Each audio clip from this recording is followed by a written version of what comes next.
All right, Ceez, let's do it, man. We are doing what? Episode 2? Is it episode 2? Yeah, It is episode episode 2. 2. Episode 2 of HCP. I guess that's the name we're going with, right? Homie Connect Yes, Podcast. sir. So we're going to do it today.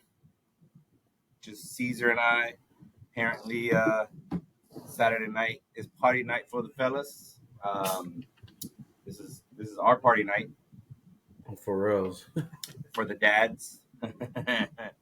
um, we don't have that liberty of dropping off our kids with their grandma so we can go party. We can't drop off little Jaden and Aiden with their grandmas and take off. So these are our nights, and it's all good.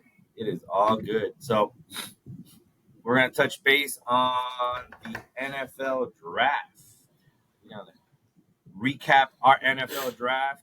First and foremost, I want to say salud. Oh, shit. Cheers. I know you've Cheers. been drinking earlier. I know. I got water Jack today. and Coke. Oh, there you go. Hey. There you go.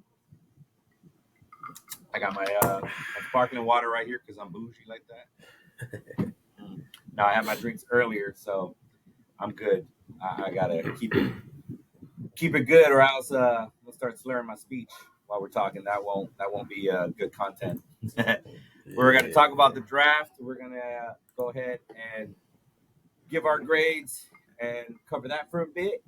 Then we're gonna move on to some way too early NFL predictions. Then, if we got some time, we'll cover basketball, Ryan Garcia and his crazy ass, and maybe some Dodger baseball and some Guardian baseball, and cover those bases before we call it a night on episode 2 of the Homie Connect podcast. We gotta come out with some. We gotta come up with some kind of screen because I know the last one I did said Homie Connect Network podcast, so we changed it to HCP. We need an intro and shit with music and shit. Yeah, we gotta work on that. It's all good though. It's all good. We got it. Yeah. Episode 2. I mean, look, now you've got your gear. You didn't have your gear the first time. Let's see. Yeah, you know what I'm doing.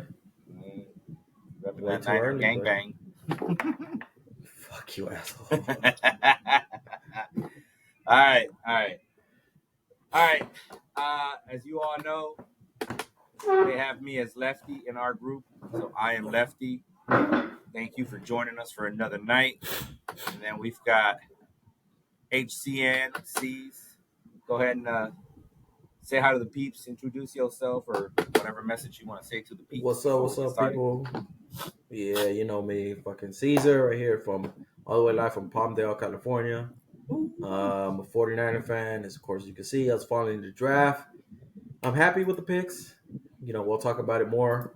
But yeah, man, just here Saturday night, chilling, excited. You know, podcast. My boy Sergio, fucking right here drinking a Jack and Coke, and yeah, you know, Saturday night. This is my Saturday night, King. This is my excitement. You know, my family's already asleep, and there you go. You know, I'm right here drinking in my kitchen. Let's do it.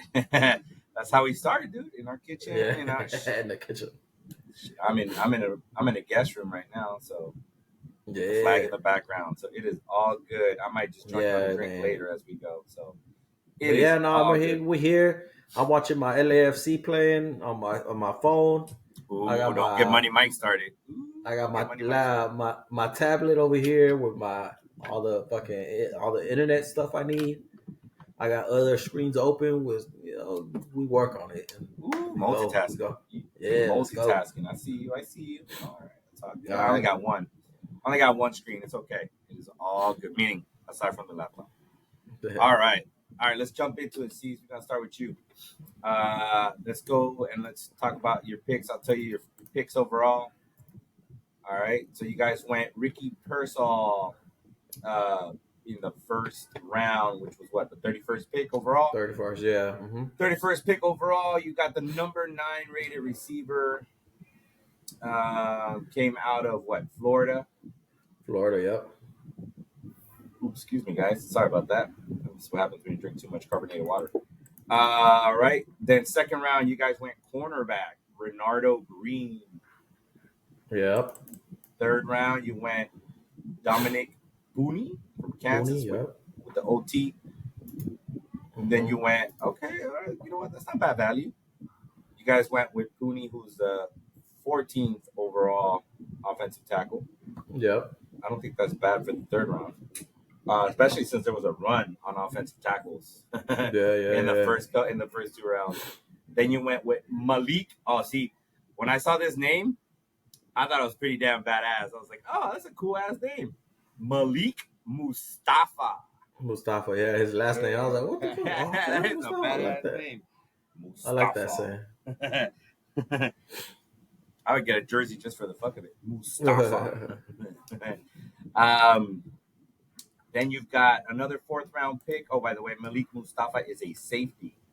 Huh. Yep. 5'10", 197. Okay. Isaac Guerendo. Isaac Guerendo, if that's how you pronounce it. I don't know.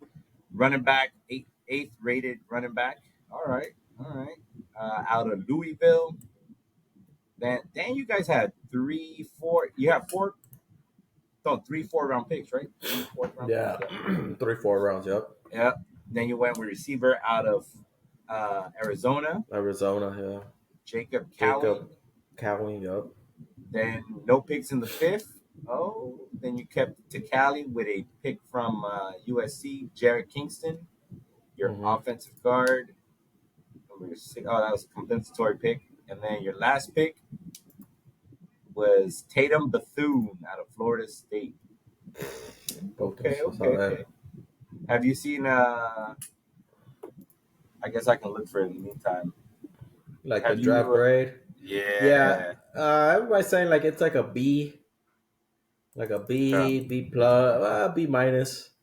Yeah. Like some are saying like, oh, that Ricky Purcell is like a reach. I thought he was. I was like, yeah. I mean, I like to me overall. I just trust the system. I'm like, all right, cool. I trust that fucking John Lynch and fucking Shanahan and the scouts. I trust they know what they're doing. Ever since I want to say what was a pick? All right, just ever since Brock Purdy? Brock Purdy, yeah, like Brock Purdy. Like, okay, these fools know what they're doing. Like, just relax, let them do what they do. They get paid the big bucks to make these decisions. That's it. Fucking Ricky Purcell, they thought that fool was good. Take him. All right, cool. The weird thing is, like on IG, like everybody thought we're gonna take the cornerback. Dijon, I think Cooper Dijon. Yeah. Everybody thought they were gonna take him, but all of a sudden, like the Niners came up and picked this guy Ricky Purcell, which video and all the YouTube videos that's posted up on him, it looks great. Of course they're gonna show all those dope ass catches and but what I do like about it is what's his name, Steve Smith Jr. I saw a video of Steve Smith Jr. talking about him, and he's like, "Yo, like this guy's the real deal. His routes are good. He catches everything, and he's legit. He's top notch." And also what I like about him is that they say he's gonna start. He's gonna fit in right away. He's not gonna need no time to get acclimated to the NFL. They're like, nah, this guy's legit. He's ready. Just throw him in there, and he should do stuff for you guys. So that's what I'm excited about. That's the first pick. I'm happy about that. The next one, Renardo Green, defensive back. Of course, you've seen him play. The only thing I like about him is that he's Florida State, which they play major schools. They play top division, so he has that experience with top level receivers. So that's good. Of course, the same thing. What you see in all the videos is his top plays, but of course, you never know what you're gonna get until they get into the NFL and they start playing. The same thing with Dominique Puni. He looks good. What I do like about him is that he's definitely a run blocker. So it's like, dude, he's perfect for Christian McCaffrey. so he can fucking hopefully he fits right in and starts and boom go. And then the rest of them, I mean, who knows, man? Like I said, we don't know until they play the NFL game. But Malik Mustafa, Isaac Gurendo, Jacob Cowing, Jared Kingston, Tatum Bethune. Who knows, man? Like I hope all of them hit, of course. But yeah, you pretty much all your NFL drafts are not going to hit. So Right. just hopefully one of them. The one that does stand out to me, and that I did see on the IG, what's his name? Oh, Baldy's huh? breakdown. Yeah, He yeah, broke down Isaac Garendo, the running back from Louisville. yeah. He broke him down. He's like, yo, this guy's legit. He knows how to hit the hole. He knows where to go. His eyes. He's like his vision is good. And then he said, "Oh, the thing that separates him is his speed. He sees He's a a four hole, three three. yeah, he sees a hole and he hits it, and he hits it with speed. And he's like, that's something you cannot teach. So that's good. So I'm excited about that pick.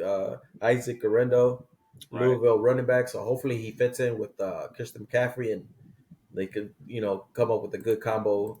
But yeah, like to me, I agree with the trade with the grade Yeah. a B.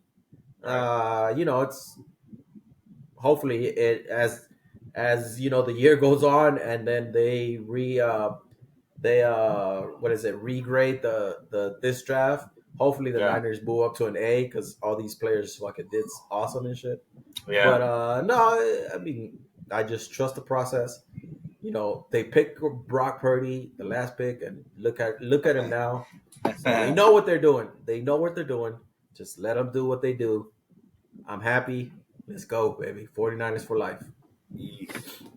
I don't know. Hot take. I don't know. I'm still not sold on Purdy. But then again, that's a And we'll topic for see. another. That's a topic for another We'll see. conversation. We'll see. But But season 3 coming up, no? yeah, yeah, season 3. Is it? Yeah, Yeah, because yeah. he started his rookie, and Mhm. then yeah, Yeah, yeah. Season 3 coming up. It's all good. I mean, the cool thing is we could always do like a middle of the season episode when we're middle of the season and come back and grade our draft and see how our I draft went. know. Like I know, I seen that. I see article about that. Like I think I saw it like in November, December. Hmm. Like I think ESPN or one of those major websites. They go back and like, oh, let's Oh regrade yeah, the yeah, draft. So I was like, okay, that's yeah. cool. We could do the same. Yeah, We could but do the yeah, same. man. I'm happy. I'm just to me, it's just like just I trust the process. I trust them what they're doing, and I'm happy with their picks. So just go. There you go. I will say, Kuiper was not kind to your draft grade. Kuiper Yeah, gave you guys a B minus. Um, but apparently, you guys got a apparently you guys got a steal in the draft with Dominic Cooney. yeah. Um, Hmm. he said that if you didn't get Pooney, you'd be in the C, uh, as far as the grades are concerned. So I don't know much about Pooney, but apparently he's got a potential to be a starting right guard, so or Yeah, offensive guard. So there you go. You we'll got see. We'll that. see. Plus, I'd give it a B just on the fact that you got a guy with the last name Mustafa. You already know they're gonna call him Eminem, dude. They're already gonna call him Eminem. He already has his rookie name. Or fucking Lion King. They're gonna call it. Oh no, you know what they're gonna call his ass? They're gonna call him Simba. The vet, the vets are gonna call his ass Simba. Watch. Hopefully, man. Shit, that'll be a dope ass fucking starter name. Oh, Mustafa with the fucking pick. Mustafa. Mustafa Mustafa with a pick six. Simba. Simba. For real. Simba. All right, all right, all right. So let's talk about the Bills. You know what? I've seen B's across the board for Buffalo. Um, B minus. I've even seen a couple of C's. Uh I'm somewhat on the same boat as you. Like I don't think. Wait. Let's call out your Oh, huh? picks. That's true. That's true. Hold on, hold All on, right. hold on. Where's it at? I forgot all about that. My bad. Yeah, we'll let you call him out since I called you out. Yeah, hold on. Let me get to the.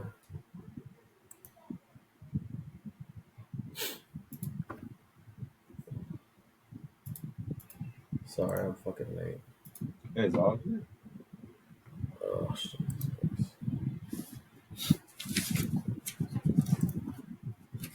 It's all good. It's good. I gotta put that. That don't make no sense.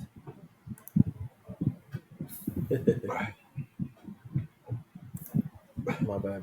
Hold on. Are you good? Shut up, man. All right, so let me see. All right, so the Buffalo Bills with their first pick in round 2.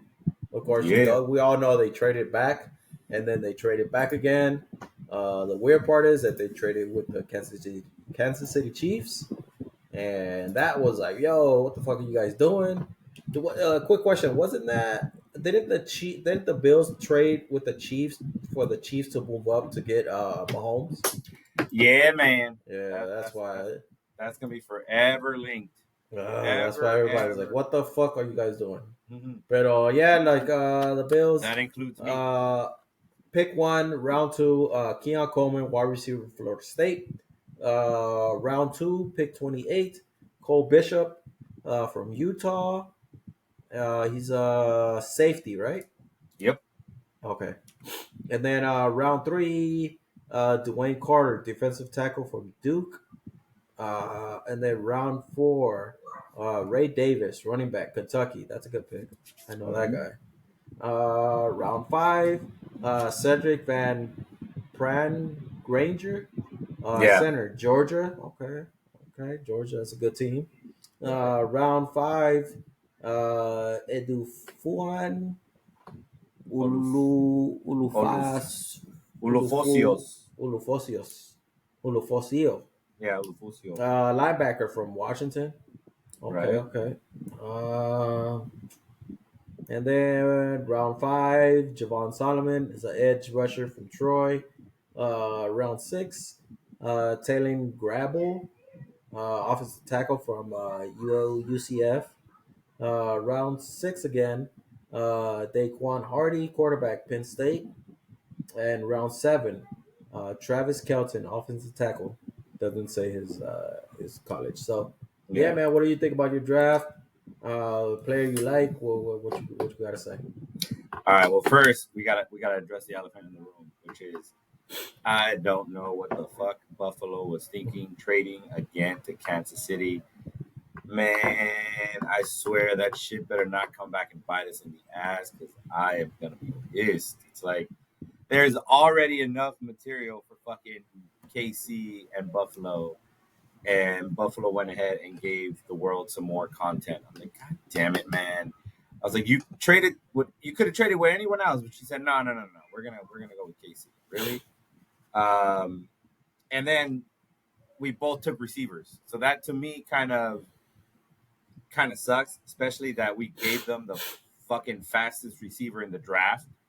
So it's like great. Now everybody's already comparing them to their new Tyreek Hill. Tyreek Hill. Yeah, I hope he's not even close to that because then we're really going to hear it every time.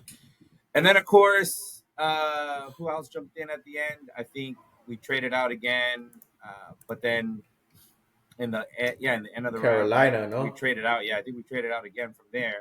And Yeah. Carolina took another receiver, and they took Leggett, which Yeah. I thought was a pretty good receiver too.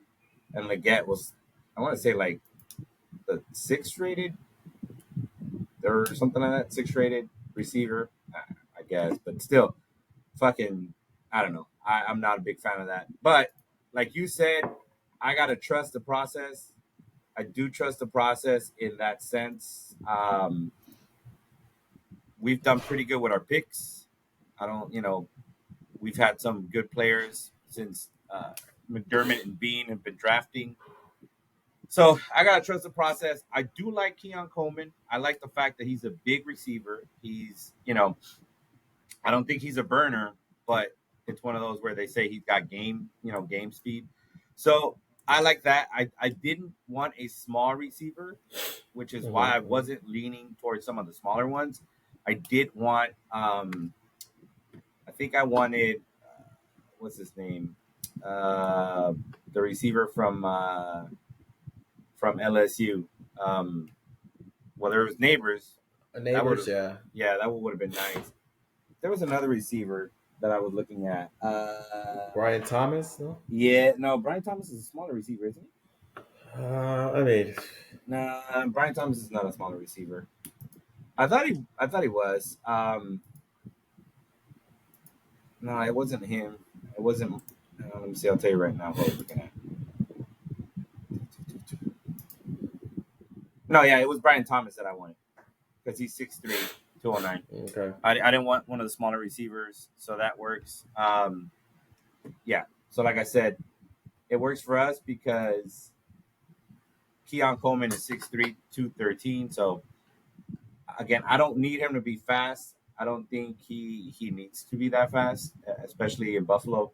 Especially, I think it's kind of nice because we have some veteran receivers, right? So we have Khalil Shakir, who's going into his second season or third season. But then it works out because we also have Curtis Samuel and Matt Collins. So for me, it doesn't feel like he needs to be rushed. Plus, you got to remember we're a 2 tight end offense, and we're gonna be thrown out to the back in James Cook. So I'm cool with that. I think it's good. You don't have to bring him along in a hurry. I do like Cole Bishop. I didn't really know too much about him other than he was a top top 5, or as far as the safeties are concerned, he was in the top 5 of the safeties. He went to Utah, so they saw some talent there, so that's cool. I was honestly leaning towards Javon Bullard, but I think he fell, dude, if I'm not mistaken, right? I think Javon Bullard, the other safety. Fuck, I don't even know.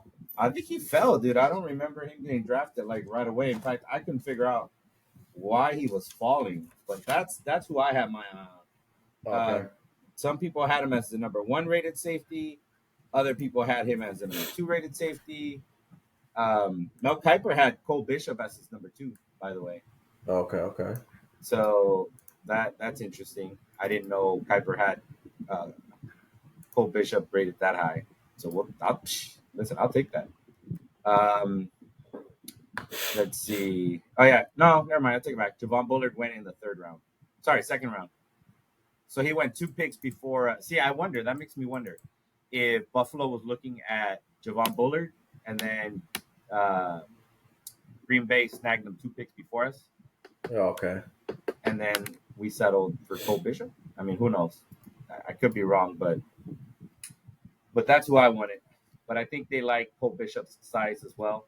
I think Javon Bullard is a little shorter, and then I think Cole Bishop's a little bit bigger. So I think that's what they went with for that guy.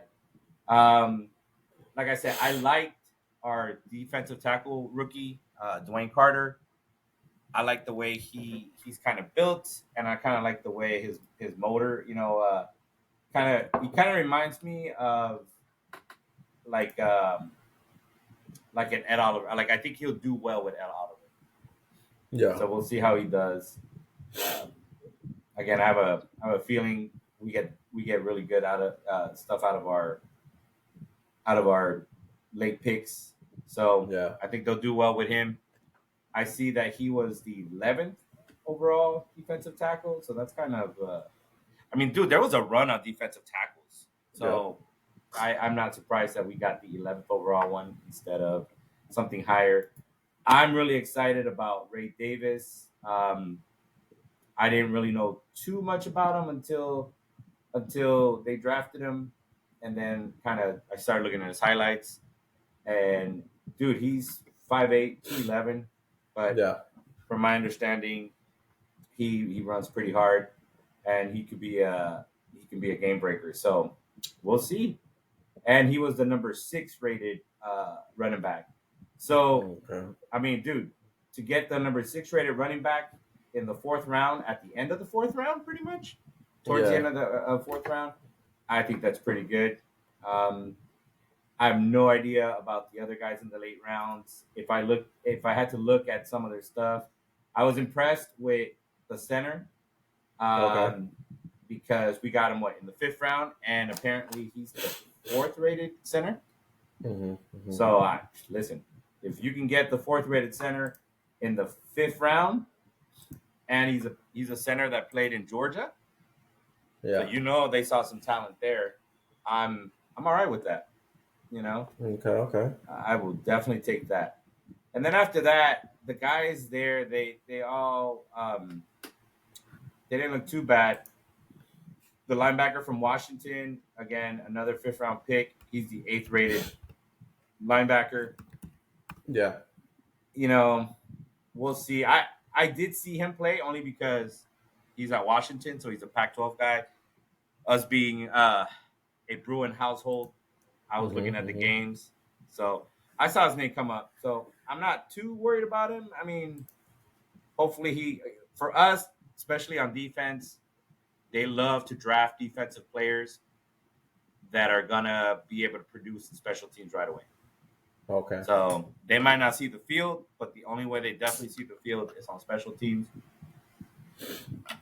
That's always a huge thing in Buffalo. I mean, it's probably the same in other teams. I don't know, but I know that's, they're going to draft people and they're going to sign people that are capable of doing their stuff on special teams as well, not just on defense. The other guy, Javon Solomon, I don't know too much about him. He's the 18th overall edge rusher. The offensive tackle, Grable, same thing. He's 20th. Daquan Hardy, the 34th ranked corner. But hey, he ran a 4.38, so maybe that's why they picked him up. I'm assuming all these guys at this point in time, they have special teams ability. That's pretty much how you're going to make the team in Buffalo. Yeah. And then I'm always intrigued. Honestly, I'm always intrigued by international players. So the guy that we got in the 7th round, Travis Clayton from England, supposedly he's a former soccer player and rugby player. So them rugby dudes. They're hardcore. And he's a big boy from my understanding. He's like 300 plus pounds. And I guess if you're 300 pounds and you're playing rugby and you're playing soccer, that means that you can move. So, so that means you're athletic. There was another guy, I think it was like the first guy that went right away, or not right away, but like the first international player they took. I think it was like a Canadian, no? I'm not sure. I think he's from Canada. He's a big Samoan too. And I'm curious about him. But yeah, like the last dude we signed through a free agent was Christian Wade. He did pretty good, but he never saw the field. We had way too much talent. He just never saw the field and didn't develop. And I think he was a stud from what I remember in rugby. So they were hoping he would pan out. He just never got the chance, and I think he ended up going back to England or wherever to go ahead and finish up his career. So I would give our draft, just so you know, I'd give our draft probably a B, just because of the value that they got towards the back. And, but again, I'm a little worried that we didn't grab any first round talent, but I guess they felt that after the top 3 receivers, the talent was pretty much the same. That's kind of what I'm going to go with, is that there was a big enough drop off that at that point, it doesn't really matter who you get. They're all somewhat similar. And at that point, you might as well get some physical traits versus anything else for your receivers. But we'll see, man. I mean, I saw, what was it? EJ Manuel supposedly was hyping up Keon Coleman. And so we'll see. I mean, it is EJ Manuel. Yeah, you just got to wait till season starts. Yeah. And, it's cool. So, I like it. I mean, all right. So now we're going to move on to off the top of your head from what you remember. And we can go off of the first 2-3 rounds. because I think those are the ones we were paying attention the most, Yeah. right? We paid attention on Thursday and then Friday, and then I'm not gonna lie, today I had the draft going, but I was playing Uno with my daughters and my wife while I was watching the draft. So I'm not gonna lie, I wasn't really paying attention to anything else other than, like I said, the first 3 rounds. I definitely kept an eye on. So, who you think had the best draft in your eyes? Of course, I think the Bears. We just have to wait until they play actually. But I think the Bears did, especially with their 2 picks. Like, dude, come on now. Like, you get fucking Caleb Williams and then fucking Rome Odunze. Like, oh, Dude, you yeah. guys, you guys should fucking be fucking up there. Yeah, if you're a Bears fan, you've got to be real good. Yeah, your excitement level should be up there and shit. I'm trying to see who else they picked. Sorry, fucking computer. I'll tell you right now. The Chicago Bears took. So they got Caleb and then Rome, and then they took an offensive tackle from Yale with their 3rd pick. Okay. Kyron or Kiran Omega J. I'm butchering the name. I always used to give shit to people who couldn't pronounce names, and here I am butchering that shit. Then they took a punter with their 4th pick. Okay. Tory Taylor from Iowa. And then they took Austin Booker, which is interesting because this is not a grade I expected to see for the Bears. They got a B from Mel Kiper. I think they probably got a B because they only had like 5 picks. Yeah, they didn't. So that's why. Yeah, I'm pretty sure that's why, because they just. But the top 2 should be starters. Roma Dunze to have him in the 9th pick. Yeah, I think that's good. That's good, and that's good that they picked them up too. So, I think they won. The other team, they say that they think one is the Philadelphia Eagles. I was gonna say that actually. The 2 corners. Yeah, the 2 corners. Yep. I heard that they loaded up on teams and players. So it's like, hey, whatever. And of course, like I was like the Philadelphia Eagles. They last year they were playing against the 49ers. We killed their asses, and you could tell their defense was not good. So I think they loaded up on defense. They got a quarterback, defensive back, defensive end, a running back, a receiver, a linebacker, offensive line, receiver, and offensive line. So yeah, it looks like they're gonna load up on defense, and they should do good. But yeah, that's the team that I think that had one of the good drafts. But we'll see. Like I said, we'll see until the players start, and we'll see who wins. Offensive rookie of the year or defensive rookie of the year, and that's how they had a good draft and shit. Yeah, it's funny because that was gonna be my pick for who had the best. For who had the best draft, I was gonna go with Philly just because they filled their needs. Yeah. Right? They were getting toasted. They couldn't cover anybody. They were just getting killed through the air. So but we'll see. They added a bunch of young players. Of course, you got to develop those young players. So we'll see. But they had good. Yeah, in terms of like who they drafted, I think, dude, overall, like they got the two of the top corners, and I mean, I don't know how you walk away with that. And then from what I'm curious about is their 3rd round pick, because I was watching it and they were hyping him up. The dude named Jalix Hunt. Oh, okay, yeah. Uh-huh. Dude went to like some tiny school called Houston Christian. Okay. And apparently, like the scouts didn't know about him until late. So all of a sudden the scouts started popping up at his, I don't know if it was his pro day or some kind of workout, but they all fell in love with him, but no one really knew about him. So I'm curious about that guy. He looked like a stud on his videos. So we'll see. And then they ended up with, I don't know if you saw, they ended up with Jeremiah Trotter Jr. Yeah. So Didn't Jeremiah Trotter play for them? Play for them, You know, yep. yeah. So I'm assuming that was kind of a all right. We'll pick him, because his dad played here. I think so. I think that was like, all right, cool. Like let's get the fan base excited. Yeah, yeah. I think that one got kind of picked that way. But yeah, I would say I would give my best grade to Philly. Now let's move on to the worst grade. Oh, everybody knows this. It's like for the Atlanta Falcons, man. Come on now. Atlanta Falcons, what the hell are you doing, man? Come on. Yeah, let's talk You about picked it. Michael Penix Jr., quarterback, Washington, with the 8th pick overall. Oh, Yeah, that's not good. yeah, I mean, that is. hopefully he turn. I'm pretty sure they're thinking like, all right, cool. Jordan Love could do it. Michael Penix could do it, and they're thinking, all right, Penix, just sit down. We got Cousins. Just wait on your turn. But Right. man, to pick him 8th. Yeah.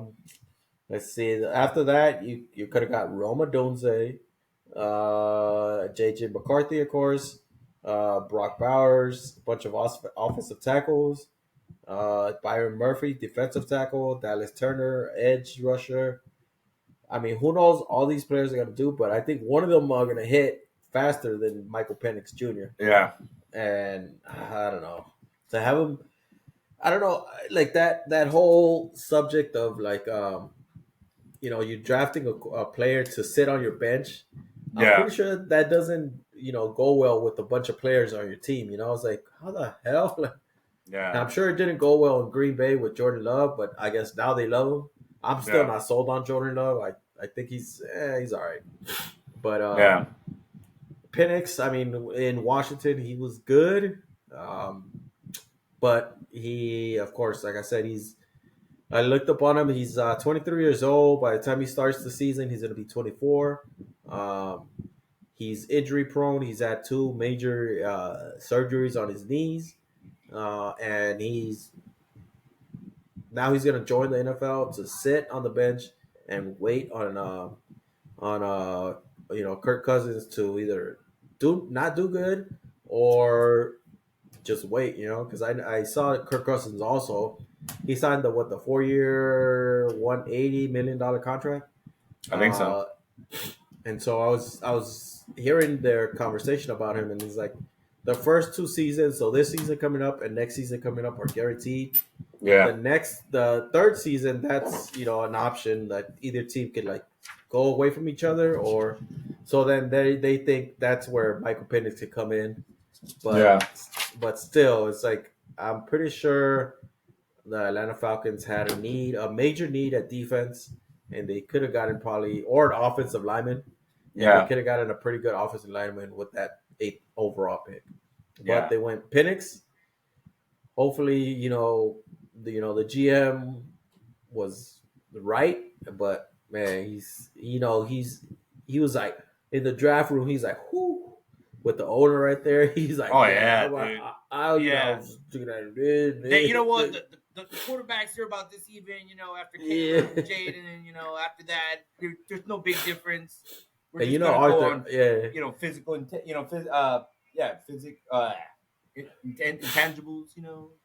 Arthur Blank was all over that. Like, he's involved with his team, and he was like, "Why'd you make this pick again?" And I'm paying this guy $180 and $100 million guaranteed. And you go out and pick another quarterback for the future. Yeah, but I'm trying to win right now. Like, yeah, we'll see how it pans out. But yeah, I think Atlanta's Penix. Like I said, I wish him well, but it's just I think he probably would have gotten to another team, and you probably would have gotten the same outcome. That's it. Yeah, I gotta agree. I think Atlanta's the one that effed up. I think obviously we're not GMs, so we don't know jack shit. We're just kind of giving our take as 2 random dudes. Yeah. That watch football. But if I was a Falcons fan, I'd be pretty confused and pretty pissed. But I mean, I guess you have no choice but to take the whole approach of like, well, they're the ones that know. But Yeah. like, my question would be, I'm a big fan, and that's not really, it's not even a thing anymore. Like teams really don't like to do it, but I'm a big fan of like, or I'm still a fan, not a big fan of getting a quarterback and sitting, right? Mm-hmm. Because I feel like you can really damage them, or just kind of mess them up if you start them right away, you throw them into fire, and you don't have any really good supports in place. That's not to say you can't put in players right away, right? But I would say if that was your plan, which is fine, and you really like Penix, that's fine too. But at the overall eighth pick to take Penix, like I think you could have got him later. Yeah. I mean, I know that there was a run on quarterbacks, but I doubt that anyone would have traded up at 8 to get Penix. Yeah. I think you could have dropped back and got some more picks and still got Penix. Um, and yeah, it's the same thing like you said, dude. You got Kirk Cousins and Mm-hmm. you're paying him 180 mil, whatever. He's getting 100 mil guaranteed.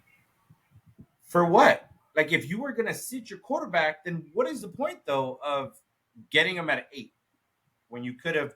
I would think you could have got him later because I mean I get it. It's there's smokes. It's a smoke signal or whatever. Everything's a smoke, right? It's a smoke screen. Sorry, not smoke signal. Everything's a smoke screen. The teams don't show you who they're gonna take.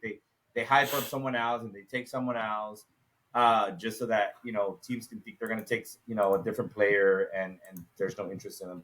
But I don't know that Michael Penix was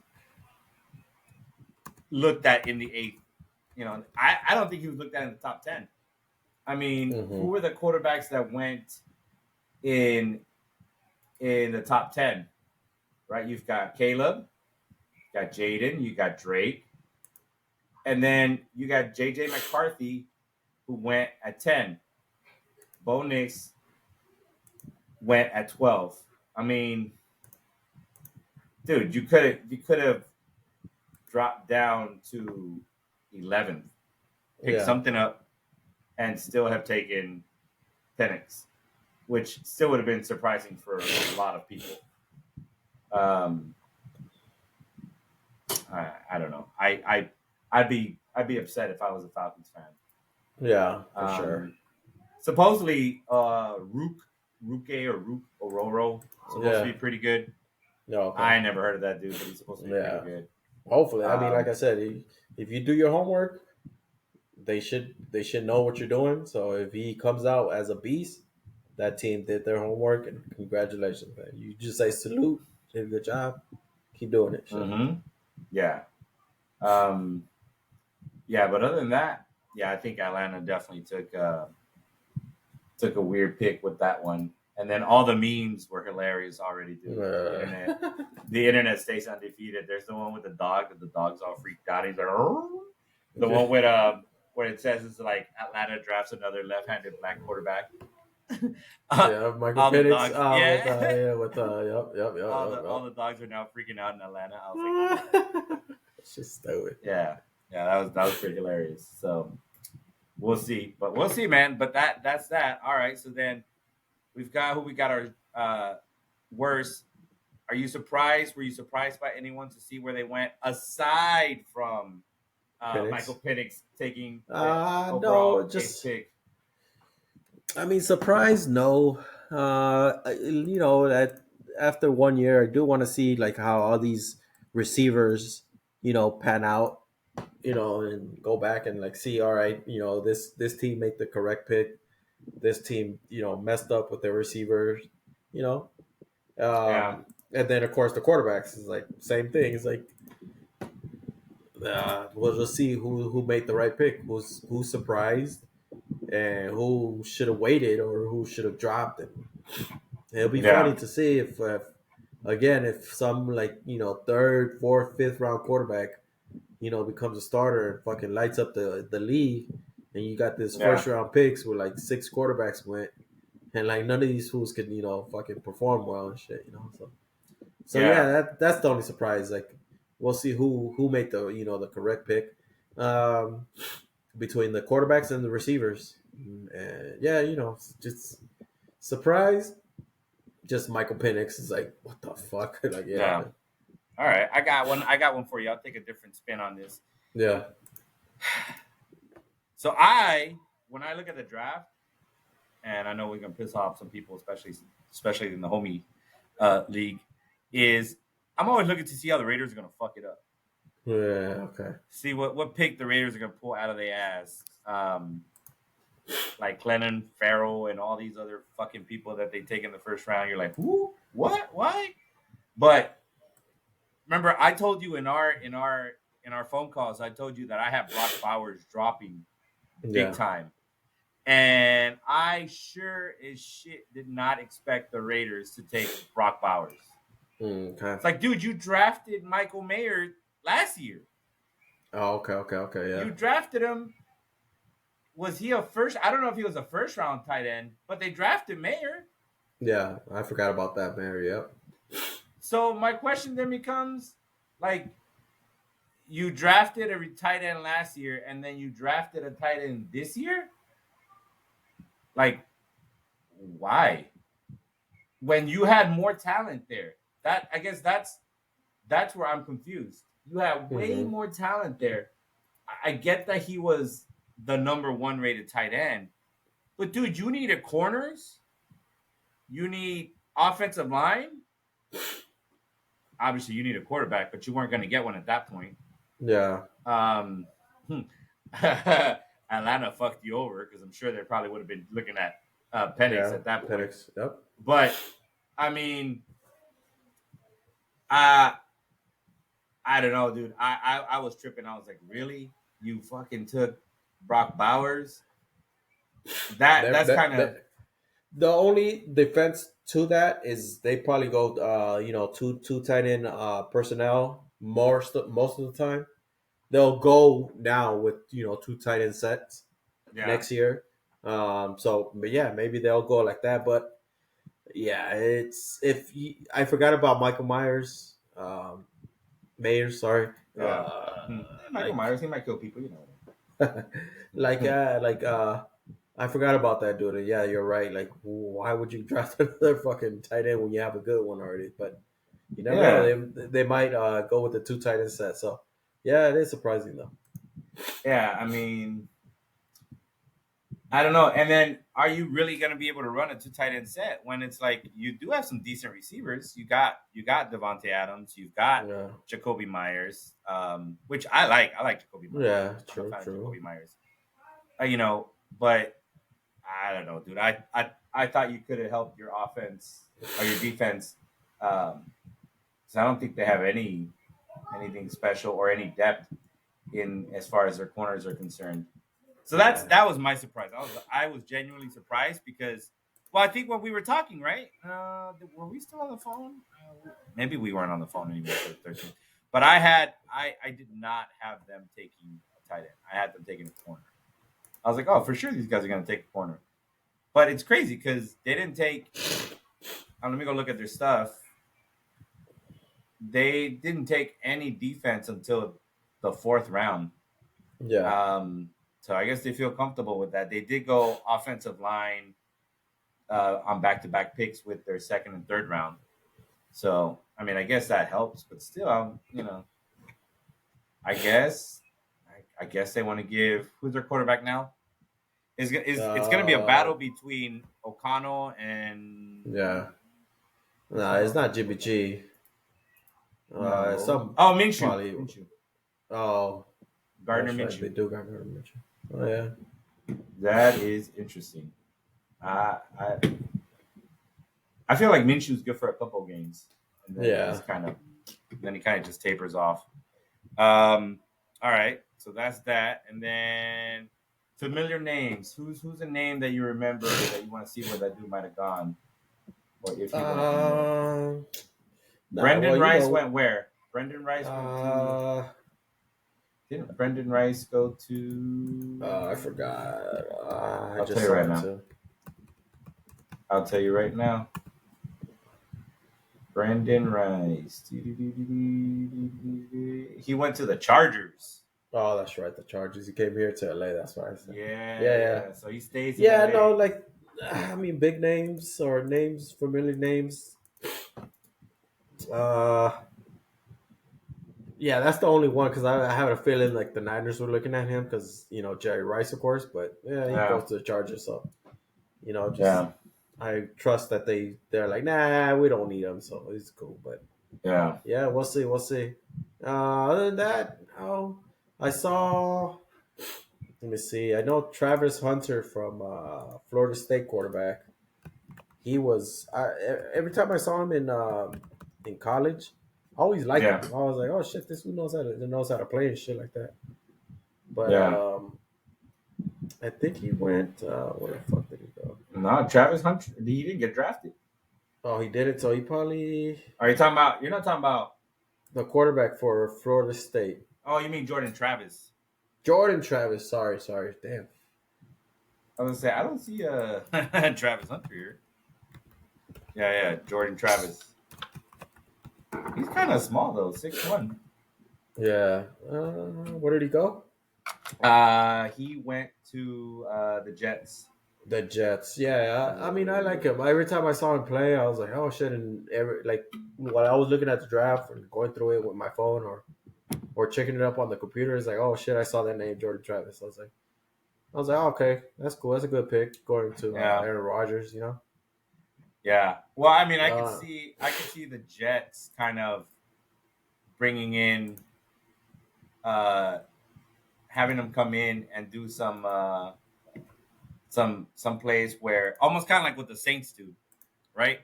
yeah. When you're on a 3rd and short, 3rd and 5 or whatever, and you bring in Taysom Hill at quarterback. Okay.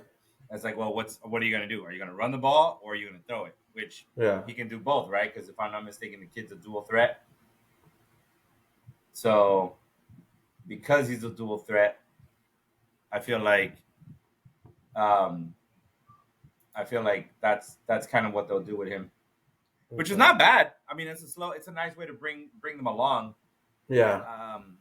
especially because their other quarterback is Tyrod Taylor. So we'll see. I mean, I like him. It's What interesting. about you? What about you? For me, for big names Or or familiar names and where they familiar ended up? names, I really liked what's his name, Blake Corum. Mm-hmm. So that's kind of what I was looking forward to see. Um, and he went to where did Blake Corum go? He went to the Rams. Oh, that's true. That's right. The Rams. He's in a backup. What's his name? The Rams. Fucking running back. I forgot that fool's name. But yeah, he went to the Rams. Yeah, Yeah, that's a good pick. That's a good Blake Corum for sure. yeah, yeah. That was one that I was looking at, and then who else? There was somebody else.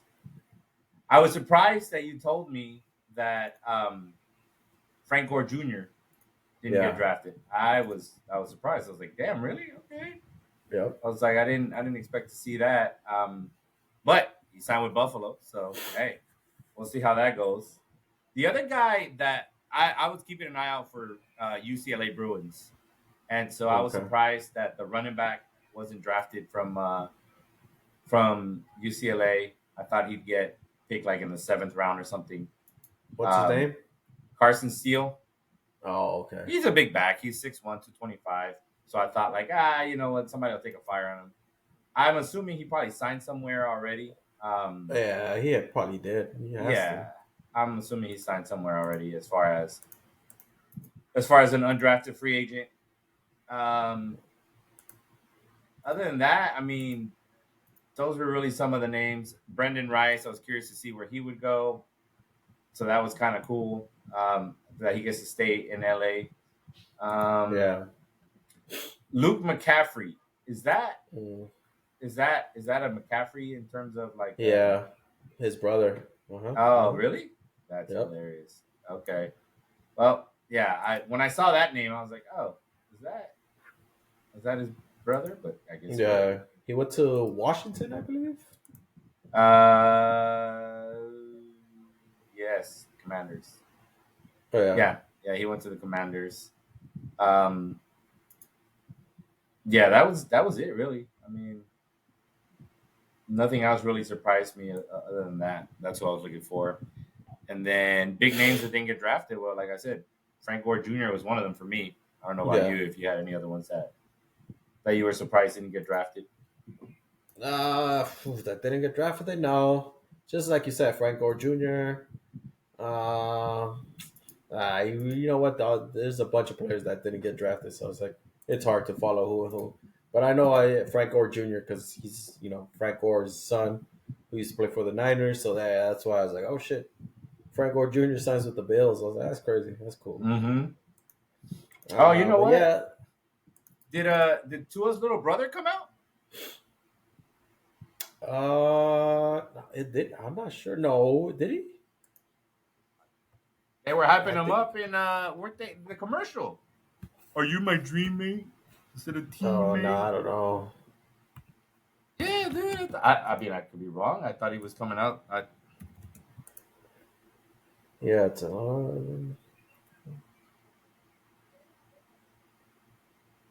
yeah. It says he's still available. So That's fucked up, dude. I thought maybe they'll take it. and somewhere. nobody. Yeah, it says he went undrafted in the NFL draft and will be seeking new opportunities. So I guess nobody's fucking signed him too as an unrestricted free agent too. Yep, here on. Yep, he is unsigned. Yeah, that's crazy. Taulua Tagovailoa. Yeah, Yeah, he's unsigned. But it's crazy because if you go to ESPN, dude, and you Uh-huh. go to best available,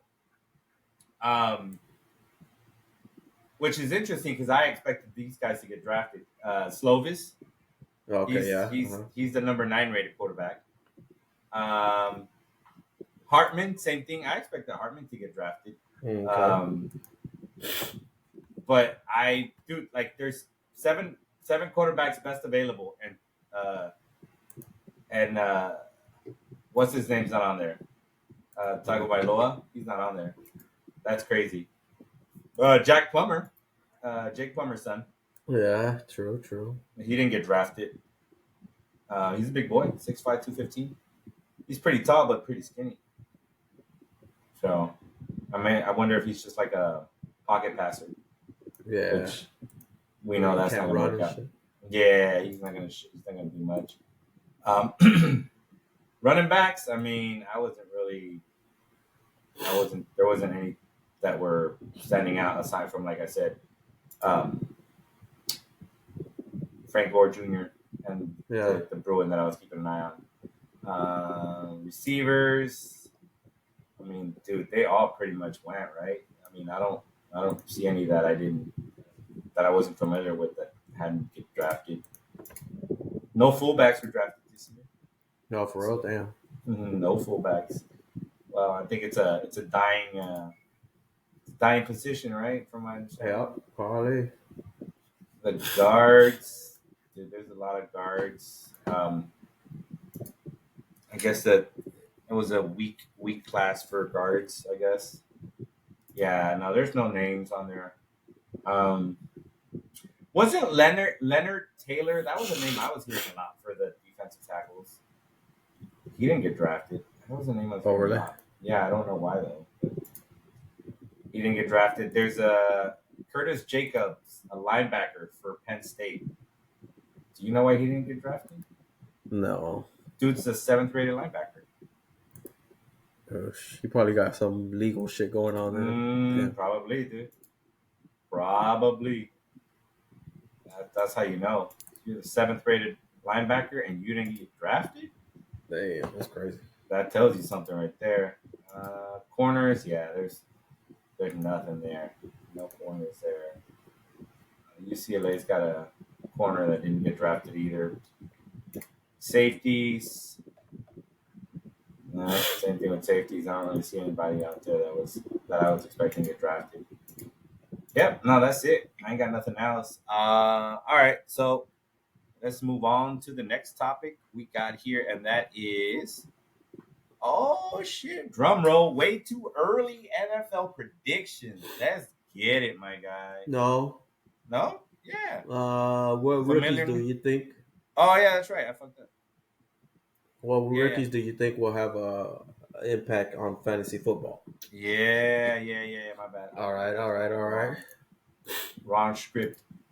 No, it's all right. It's all right. I mean, the one I think will probably get drafted high is Roma Dunze.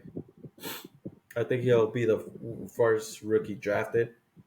You know, I don't think Caleb Williams is gonna get drafted. Jaden Daniels maybe, but I think either Roma Dunze, maybe Harrison Jr. But I think people are gonna be like, he still has Kyler Murray throwing to his ass. So I don't know about that fucker. But I think definitely it'll be a receiver. The other one I probably think will have impact is fucking what's his name? Where the fuck is he at? Brian Thomas Jr., receiver for the Jaguars. That's exactly who I was gonna go with. I don't Yeah, really see. just because he's the only pretty much receiver there. Yeah, And yeah, I think he's gonna have the biggest impact. yeah, yeah. I don't see a Dunce uh, with the Bears, dude. I don't know. You've got you've Maybe, got you've yeah. got some vets there. I mean, maybe he'll Mhm. get drafted, obviously, in fantasy football. And I mean, dude, who wouldn't draft these guys in a what is it called? When they do dynasties, The dynasties, yeah. dynasty draft. Yeah. So yeah, for sure there. But like in terms of regular fantasy football, I would say my first dude is probably gonna be um, Brian Thomas Jr. Hmm. just because just because he's got an established quarterback um, that that can get him the ball. Um, I think Keon Coleman could get some stats. I don't know that he get Okay. drafted though. I don't know that he Yeah. get drafted, but I mean, depending on what preseason looks like. But I think if probably not in our league because god damn our league sucks in terms of the bench, but that shit is cool. It makes you think. But if there's a league with a deeper bench, I might stash him just because I have a feeling they're gonna use that big body in the red zone. Yeah. Yeah. And so Hmm. that's where I would say the other rookie that I would say is probably going to make an impact and might make his way onto onto fantasy football rosters. Maybe not to start. Maybe you're not going to draft him right away. But honestly, I think you're looking at uh, McConkey Okay. because he's going to have Herbert throwing him the ball. Hmm. Hmm. So I think McConkey will get some fantasy football love.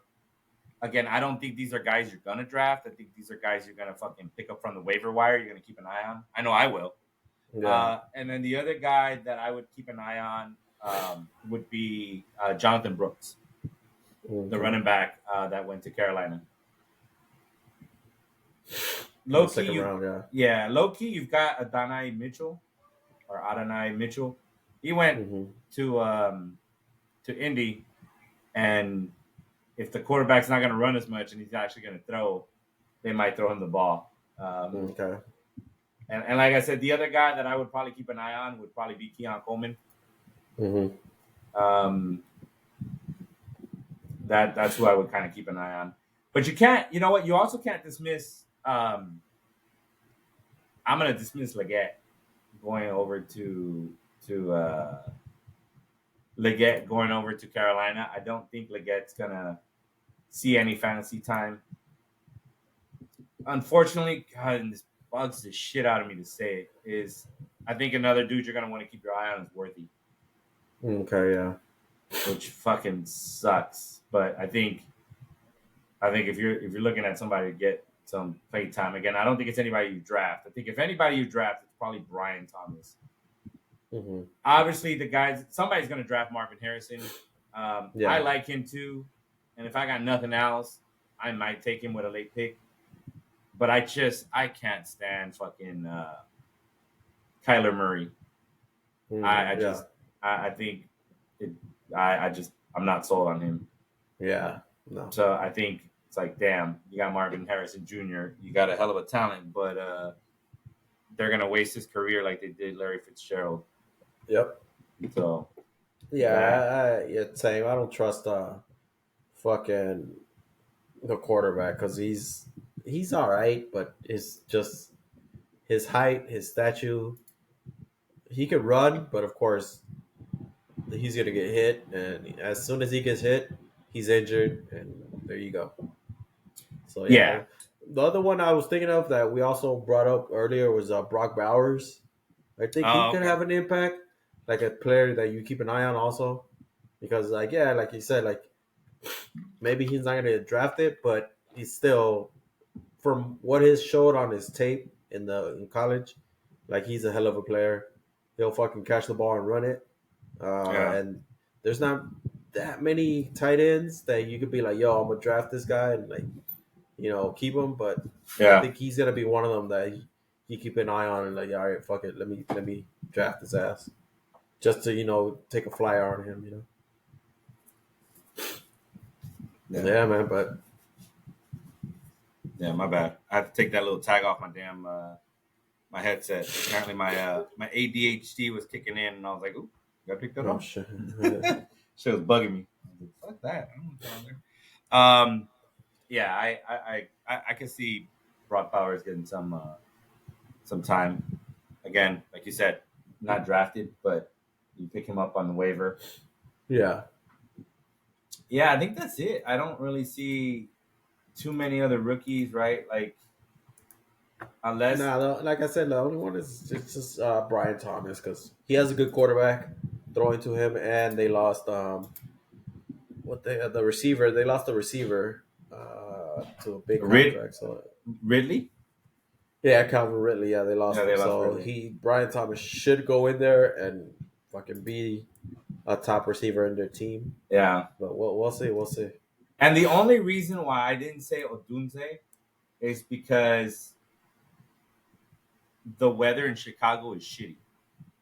Yeah. So, like, even if Odunze comes on strong in the beginning of the season, like, I feel like he might taper off just because of the Yeah. weather in Chicago. And then you've got a rookie quarterback, Caleb, who, I mean, we'll see how he does. He's coming from SoCal or he's going from SoCal to Chicago.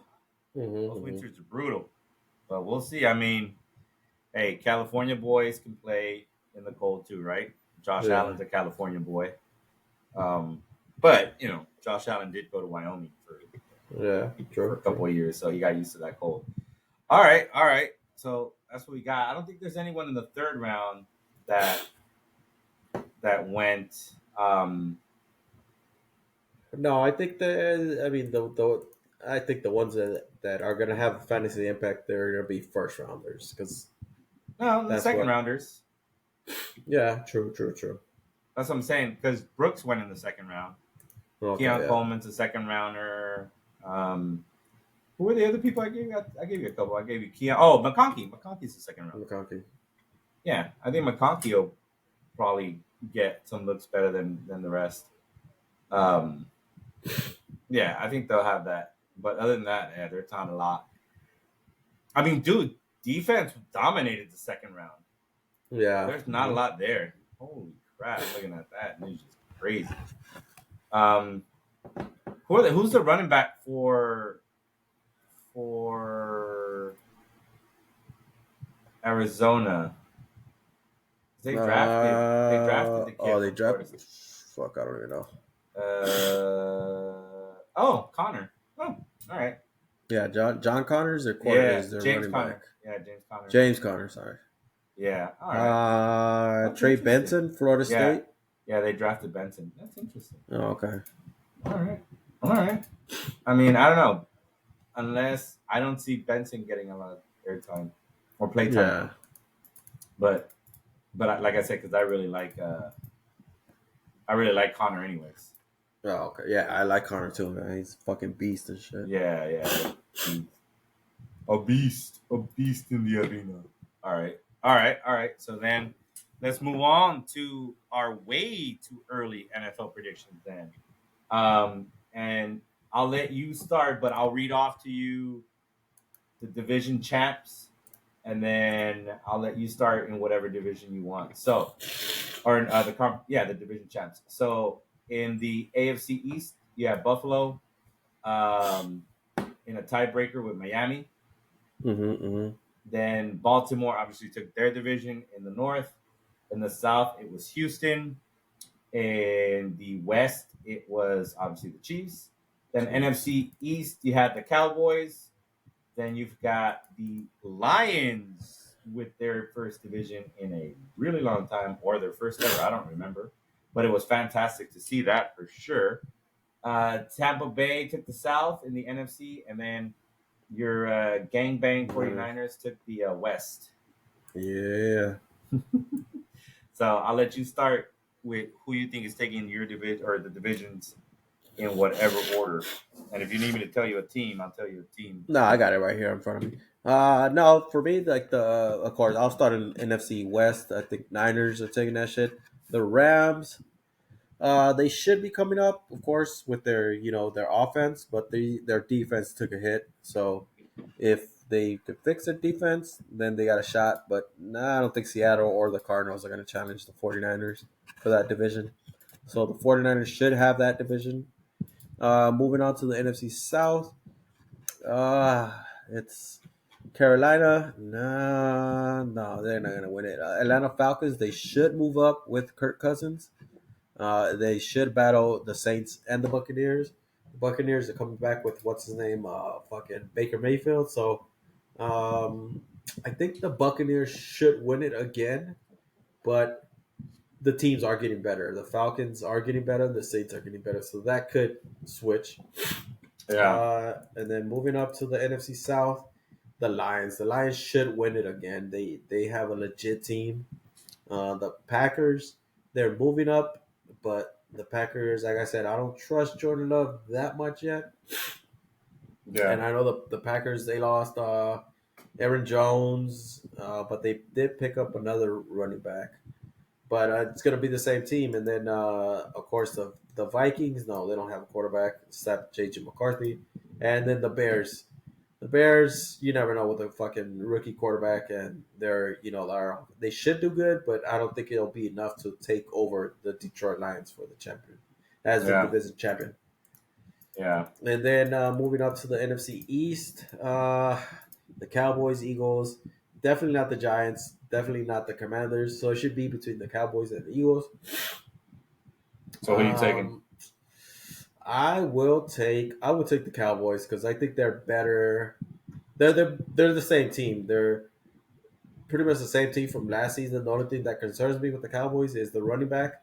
But the Eagles, their offense got better, but their defense kind of stayed the same. So, and that's the concerning part. Their defense just let them down the end of the season. So the Cowboys should win that division.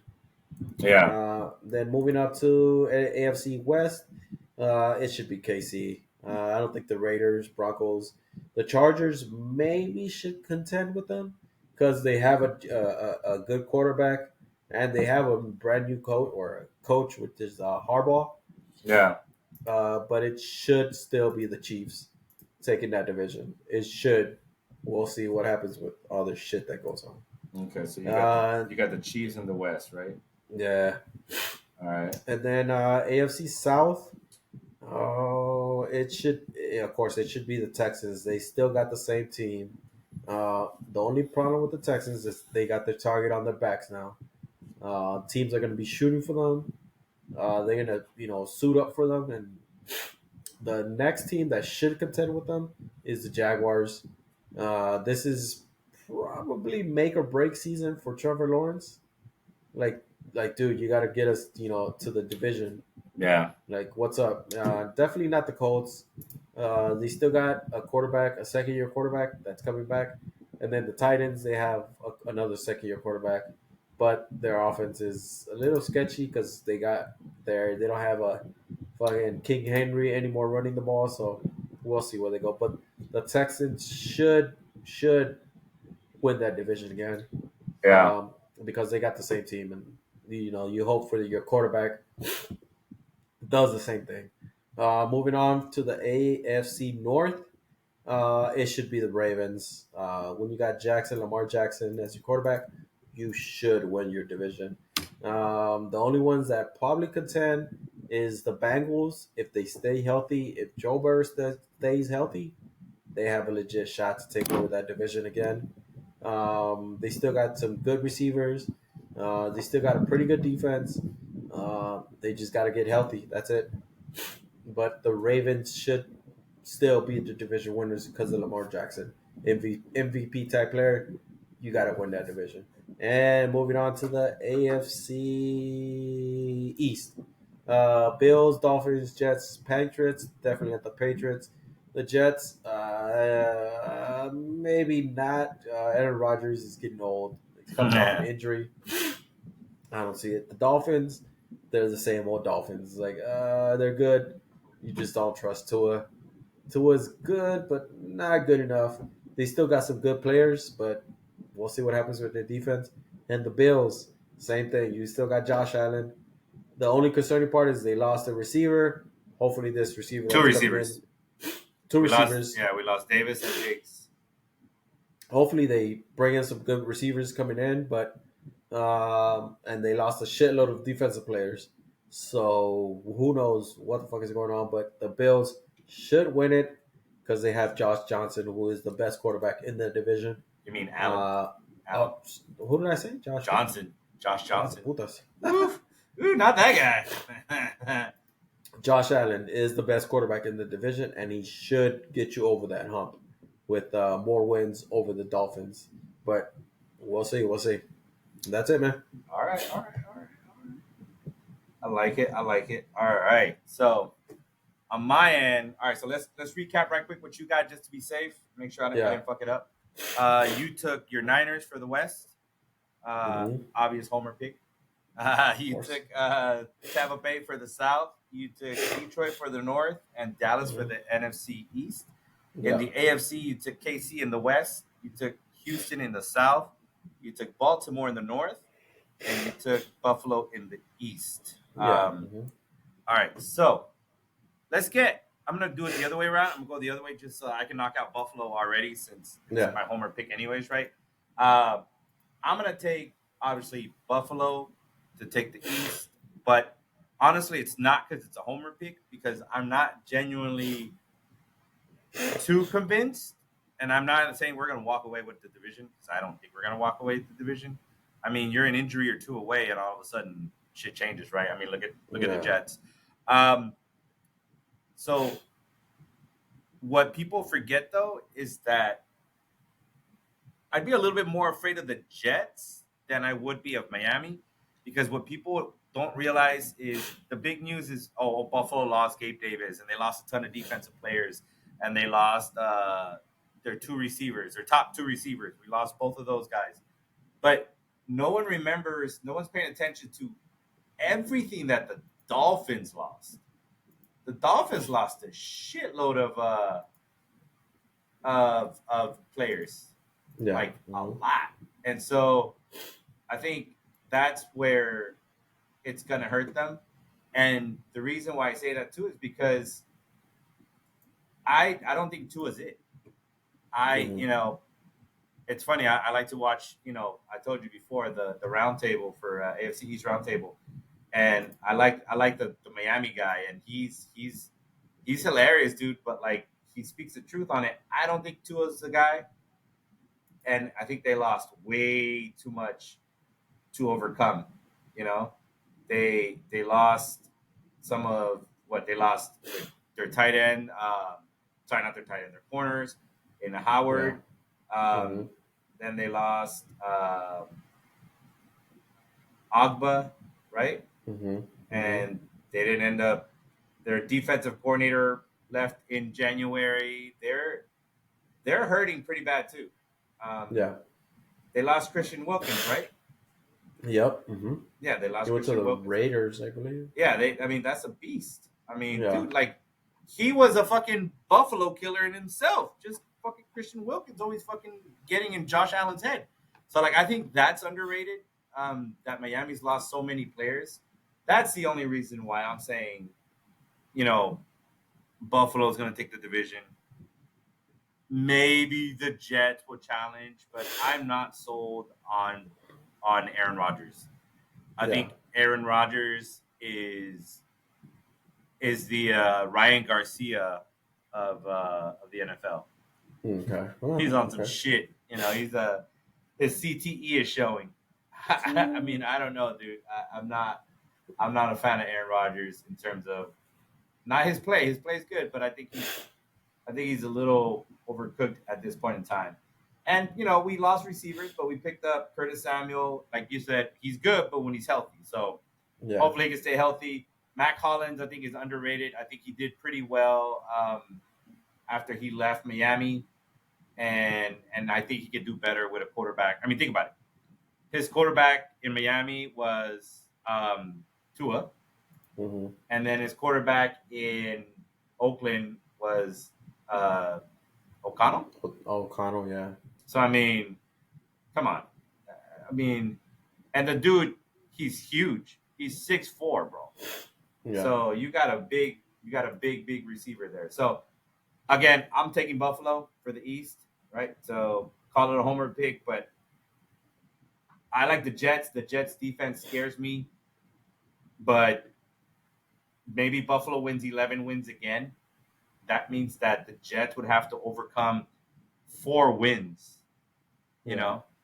know, and they would have to sweep us. And I don't know, man. That's a lot to overcome for a Mm-hmm. quarterback in Aaron Rodgers' age and to come back. So we'll see, but I'm taking the Bills.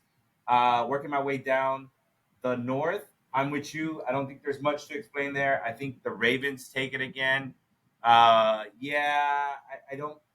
I'm not worried about the Browns. I'm not sold on Deshaun Watson. I think Deshaun Watson is past his, his not his prime because obviously he's still young, but I feel like that time away from football really screwed him over.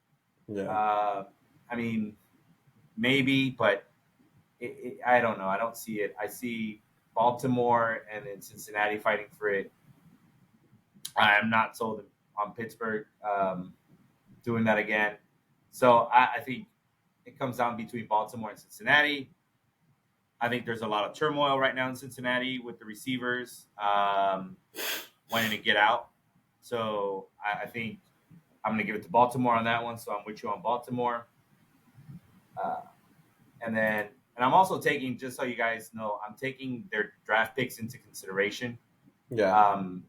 I'm just not explaining some of them that to me, it's kind of a clear, it's kind of clear in terms of what they're going to do with their division. But I will say Baltimore did address something that's going to help them in the division, and they took corners. So they took their corner. They took a corner with their first pick, and then I didn't know this till just now. I looked it up, but they took T.J. Tampa Oh, okay. in the 4th round. Yeah. So I'm not sure what's up with T.J. Tampa. I guess people know better than we do, but they got T.J. Tampa. I mean, so they got 2 corners, and you're going to need to cover. You're going to need to have some depth to cover those receivers in your division because you got George Pickens, you've got Jamar Chase, you've got right now you still got T Higgins, and you've got who's the other receiver in Cincinnati? Jamar Chase, T. Higgins. That's it. I mean, I'm sure they got other ones, but Yeah, Jamar Chase, and T Higgins. yeah, Yeah. not household names that should. No, not after that. No, but yeah, I mean, you've got some receivers in that division, And so I think it's smart of them to go ahead and get their corners. I think that's part of what was kind of missing on their defense. At least that's kind of what I felt last year. Yeah.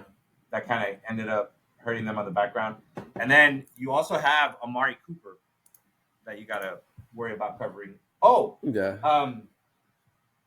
Jerry Jeudy is now in the Browns. Oh, okay. Yeah. Yes, you're right. So you've got some receivers you got to worry about in the North. So I think Baltimore did a good job of addressing that.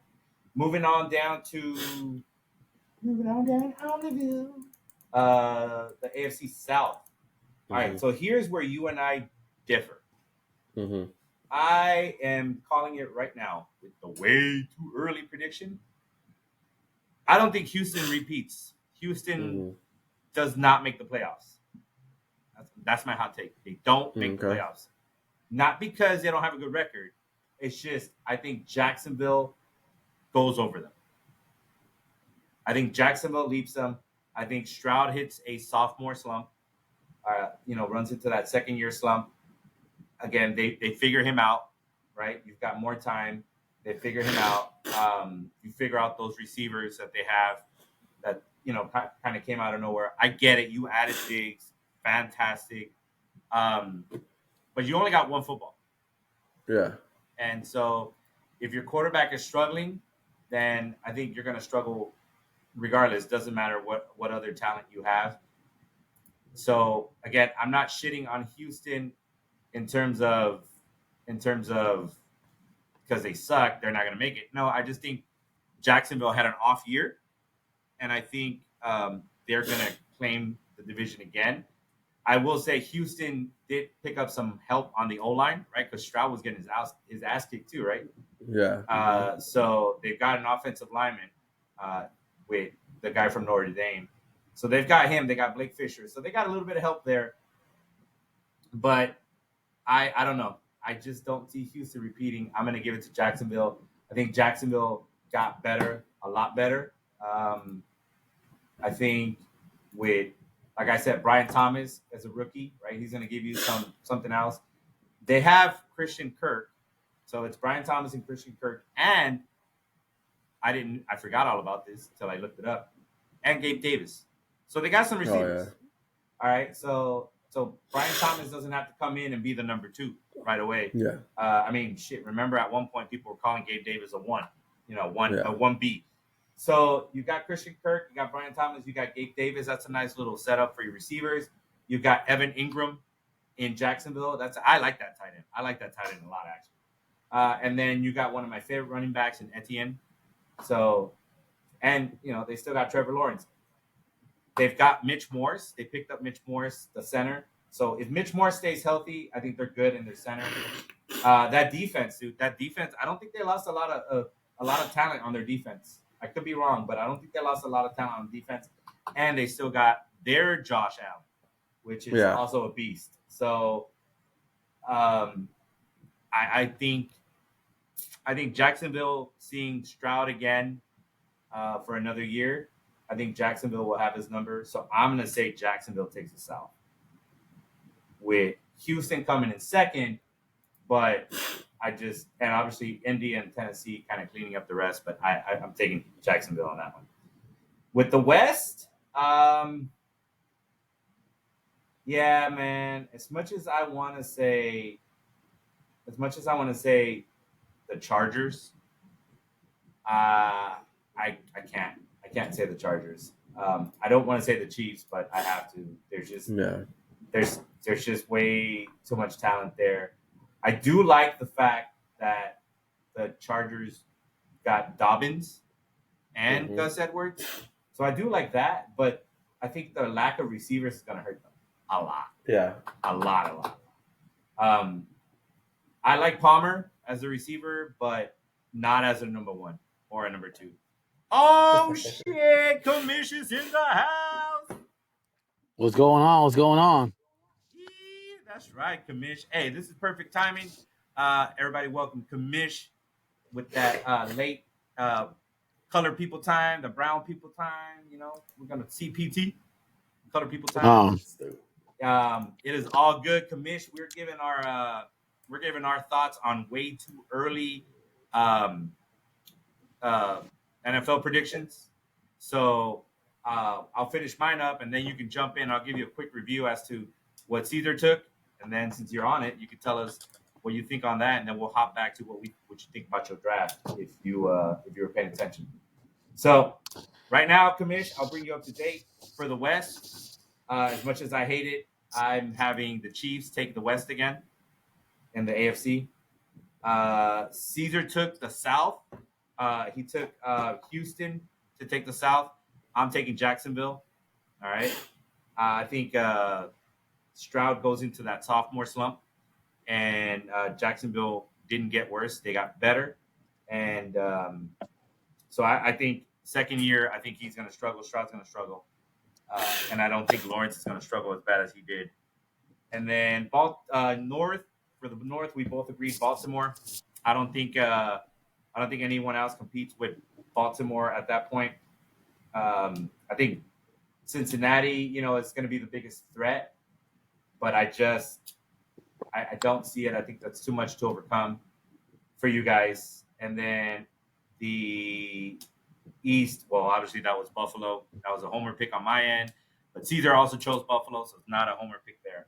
And then I'm going to move on to the NFC right quick. So on the NFC, going back down, Caesar, you took the Cowboys to take the East.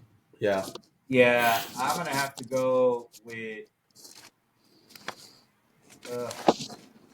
Yeah, I don't know, man. That one's tough. I mean, I gotta go with the Cowboys as much as I hate it. I don't really care too much for that division. But I'm gonna go with the Cowboys. For the NFC North, I am definitely going with the Lions. So Caesar and I agree on that one.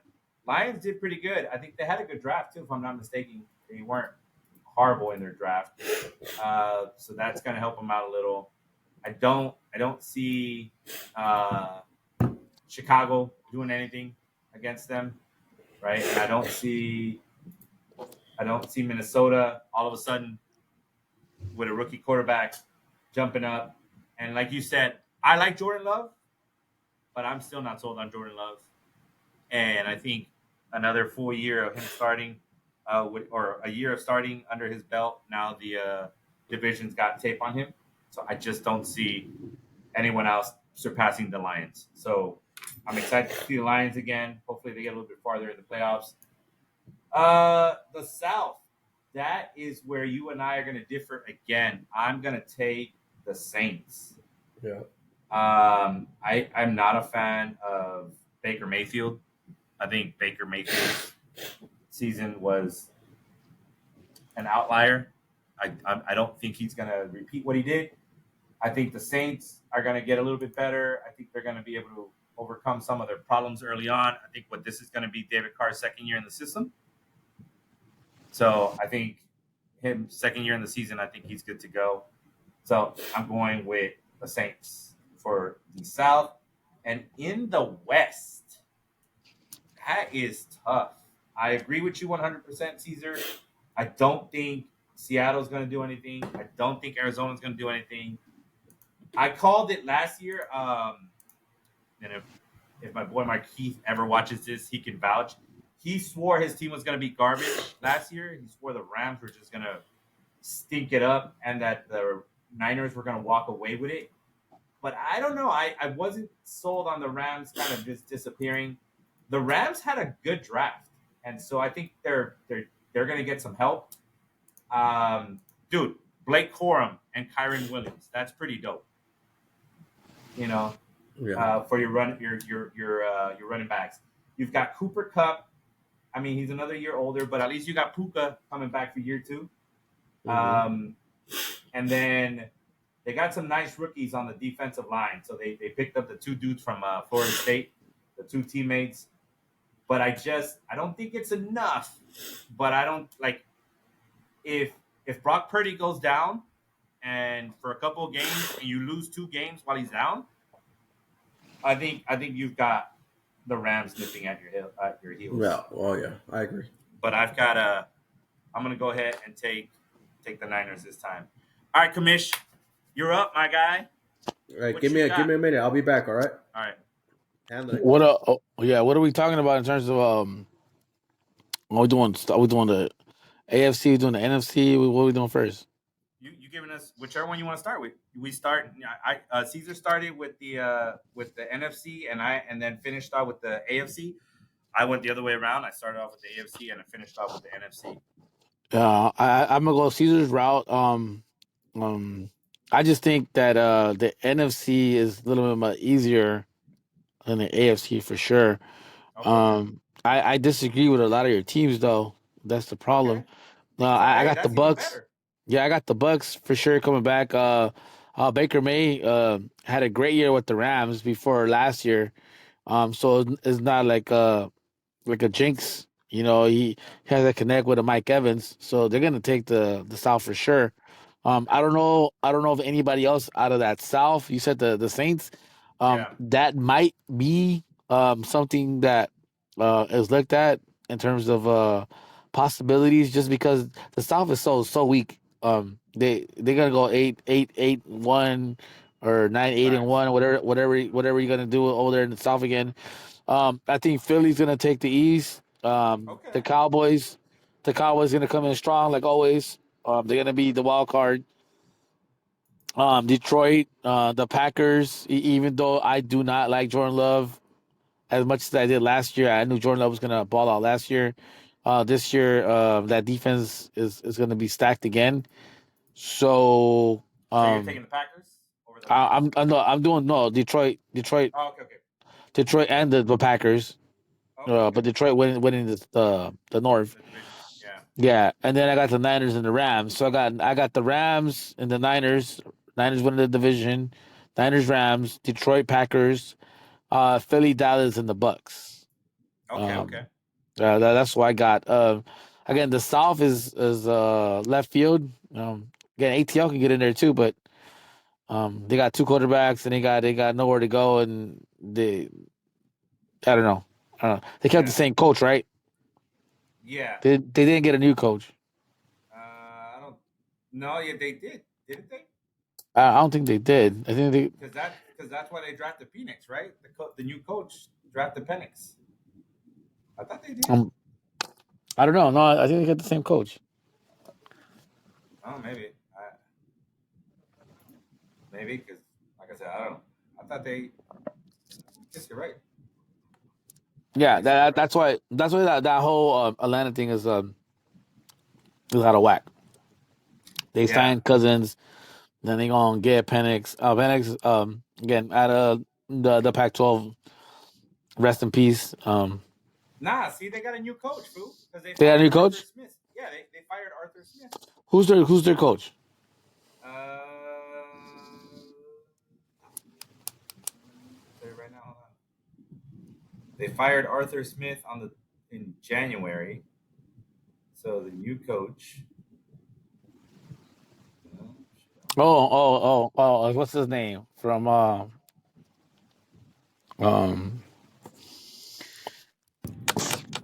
yeah, it's what's his name? I know who the I'll coach tell you right is. now. I'll tell you right now. My bad. Yeah, Raheem. no, yeah, Raheem Raheem Morris. Morris. Yeah, Raheem Morris. Yeah, yeah. because he was. Remember, he's on video everywhere now, explaining his pick for Michael Penix with the 8th overall pick, dude. Oh, is he on video? Yeah, dude. There's a Yeah, video yeah. where in their war room, and he's next to the owner, and he's just kind of like right after the pick too. They're both kind of talking. And he's doing all these hand movements, and everybody's wondering like, oh shit, did you fuck up? And now he's over there like, why did we take Penix with the 8th overall pick?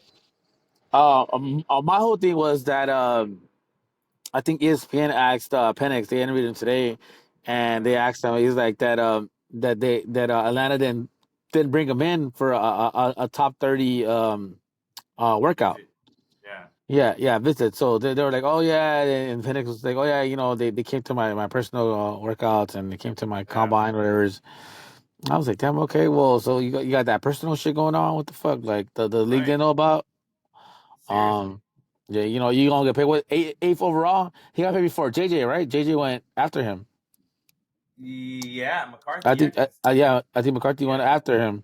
yeah, because the Vikings still got their guy. Didn't even have to move up too far. Yeah. They got their guy. I actually do think Penix is better than McCarthy. Again, I didn't like McCarthy in the national championship game. I don't think I'm not a McCarthy fan. This healing shit is past his time. It's a college thing. It's a personal thing. It works, but I don't think it's gonna work in the professional level. Yeah. Um, so I don't understand why Minnesota got him. But at the end of the day, everybody was thirsty. Um, and they got their soup and they got their drink, so it's okay. Yeah. Yeah. You Yeah. know? Yeah. All At the right. end of All the day, right. quarterbacks will be the hardest thing to find. So I'm glad we got a quarterbacks. I know. I feel you on that one. All right. So let's move on to the AFC, homie. What you want to do? Where you want to start? You want to start with the West? AFC. I'm gonna change my pick from last week. My pick from last week, I was a little too extreme. A little too extreme when I took the Colts and Las Vegas. I'm gonna take it back. This is week one after the draft. I'm gonna go Houston in the South. Okay. Um, Baltimore Bengals, Cleveland in the North. Bills, Miami, and KC. Bills, right? And then, so you're taking Baltimore over your Bengals Yeah, to win the South, to win the North, to win the North. to Yeah, the North. Okay. All right. Yeah, I can definitely see the Bengals making the playoffs. yeah. Um, I got Baltimore. I added Cleveland and Miami this week. I took away the Colts and Vegas from last week. We're doing weekly updates. After the gotcha, draft. gotcha. So yeah. All right. I don't believe too much. Um, I do believe in the Colts. I actually do believe in the Colts, but I don't know. I don't know that South is going to be iffy. Houston, Jacksonville, Trevor Lawrence. You said sophomores jinx. That's what happened last year. And terms of him getting just get worked at the end of the year, and he just got hurt. He's Mhm. kind of a fragile butterfly, how they call him, He's a fragile fragile butterfly. butterfly. Yeah, I ain't never heard of that, but yeah. he's a fragile butterfly. Got the I'll go with that. Goldilocks. There you go. I guess it wasn't just right for him. All right, so check it out, Tease. Commish went with Frisco in the West. As far as division winners go, he went Tampa Bay. Uh, disagrees with my assessment of Baker Mayfield. He has a good point. He brought up that Baker Mayfield was doing pretty good also with the Rams at that time. So Mhm. he thinks he's going to follow that up, especially when you've got the Mike Evans connection and Baker Mayfield, which is a good point. Uh, I just don't see it. And then he's taking Detroit, so we all agree on that. And then he's taking Philly uh, Mm. to take that East, which I'm not opposed to it. It was a 1 game difference, by the way, between Dallas and Philly last year, Yeah. and I'm not necessarily opposed to that. For reference, Commish, just so you know, the South is garbage. You're right. They were both the Buccaneers got in with 9-8, and but they were also tied with the Saints, so they were both at 9-8. So Yeah, even I even heard having you a say the 1 game, Saints. I heard you yeah. say the Saints. I don't like Carr at all. Carr is the biggest baby there is in the NFL. Okay. He's just all trash talk, and he does not like to get hit. He wants to be fucking cradled. Um, I don't see a cradle big enough in New Orleans to get that baby going. All right, all right. And then in the West, Commish make sure we swept with all KC. We all agreed that KC is who's taking the West, even though he's on the same page. I think you had the Chargers lining up second, right? Commish, the No, West. no, no, no, no. Only KC, but in No, the no, no. I know, playoffs. but yeah, yeah, yeah, in the playoffs. Oh, Yeah. you mean overall? I still like Vegas. Oh, okay. All Vegas right, all right. second. And then Okay. he took the South. He took Houston, and Mhm. Mhm. then Baltimore. for the sweep, and then Buffalo for the sweep. Okay. So that's where we're at. Commish, did you watch any of the draft, my guy? A little bit. Okay. Not too much. You know, I'm not a big draft guy. In terms of, I was just surprised with, Go ahead. Tell us about your team, your Bengals. We did good. We did good on the first round. We did an O line. I think we got a tight end in the third round. Fourth. So that's kind of, I think, the needs we needed. We got another wide receiver. I would have liked Rice. Chargers got him today. Stay in LA. But at the end of the day, it's all good. We're not too big on draft day. But the O line needed help, so it was good for Burrow. I think a lot of people addressed that issue. They wanted O line help.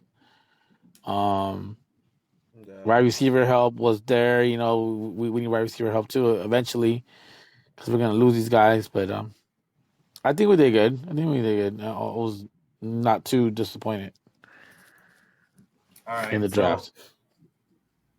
So my question to you becomes, I expected you guys to go heavy on offensive line.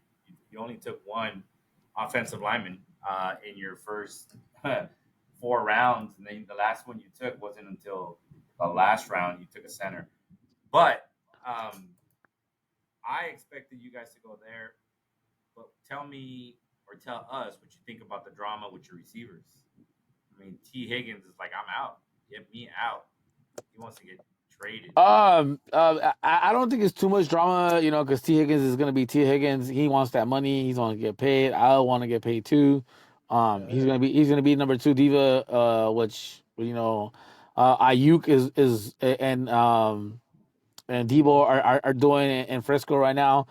They both ain't getting paid, so I don't think the Niners are gonna pay either one of them. So I don't know what the Niners are gonna do there. I ain't trying to put your team in either, but they're the other wide receivers available that are hot in the building. But T. Higgins, if T. Higgins leaves, I think we okay. We gonna make it. It's kind of like how I talked about Stephon Diggs leaving last week with the Bills.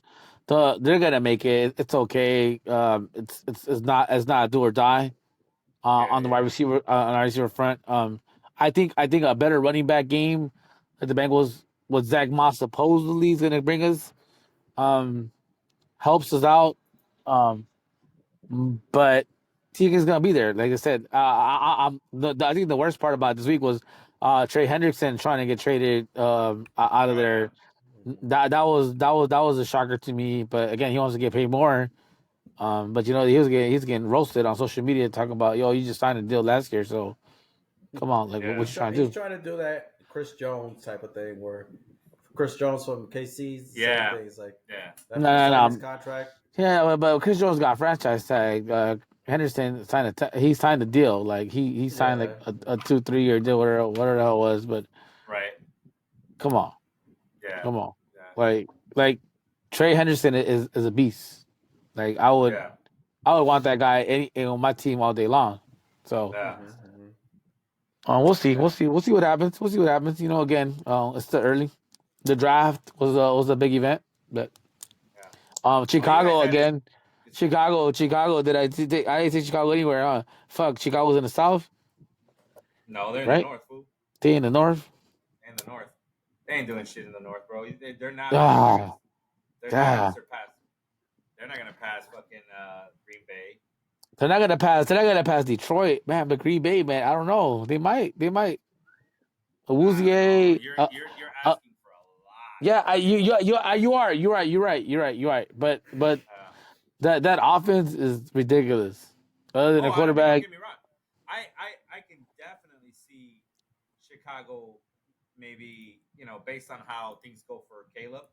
I can see Chicago maybe competing not this year but next year. Oh, for sure. I love the Caleb Williams and the Dunze combo. Are you kidding me? Then they have fucking Keenan Allen. Yeah. And then they have And they got Swift in the backfield. Yeah, they've got a team. I mean, I'm just And they got a defense. I mean, unless Caleb Williams pops off like Stroud, you know, then Look. that'll be a surprise. The Bears. I forgot about the Bears, but I think the Bears easily get into the playoffs.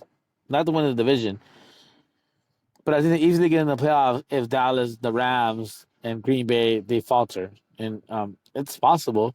The Rams are I think upper level echelons in terms of teams coming up from last year, and they have a chance to win. I think they could. I think they take the 49ers for the division. I think. I think it's a possibility. The Niners have nothing going for them this year. They have improved nowhere in terms of this offseason. Ayuk might be leaving. So I don't understand what the Or Niners are doing. Debo. Or Or both. Devo. Or both. Both. Yeah, so I don't know what the Niners are doing. Um but again it's top team heavy, same thing on my team, same thing with your team, Sergio, like everybody's losing heads and it happens. Um but the Bears, man, that team. Caleb, all Caleb really needs to do is throw for one touchdown a game. Throw for one touchdown a game, and they win like 10 games. I don't know, bro. If he throws for one touchdown a game, throws. I No, know, they you're got asking good which- receivers. You're That's what I'm asking saying. If he throws for one, he wins 10. So the defense isn't gonna allow a touchdown. No. I'm saying throws. I'm saying like Right, the running same backs, because he can run for two. True. He can run for two, and then he got Swift. I'm just saying, as long as he throws for one, as long as he gets his offense involved. That's what I'm trying to say. He needs to get his offense involved. He needs to get that wide receiver involved. He needs to get that crow route. He needs to get everybody involved. He needs to open up that playbook. So if he can throw for one, he's dangerous. All right, so I'll put it like this. I say best case scenario for Chicago is they go 9-8, but that still doesn't get them into the playoffs. They went 7. Maybe it does. All right, hold on. That's assuming that both Tampa and New Orleans don't do better than 9-8. And if you're taking Tampa again to take the South, that means that they've got to at least go 9-8. And I don't know that the Saints are going to stay at 9-8. You see what I'm saying? No.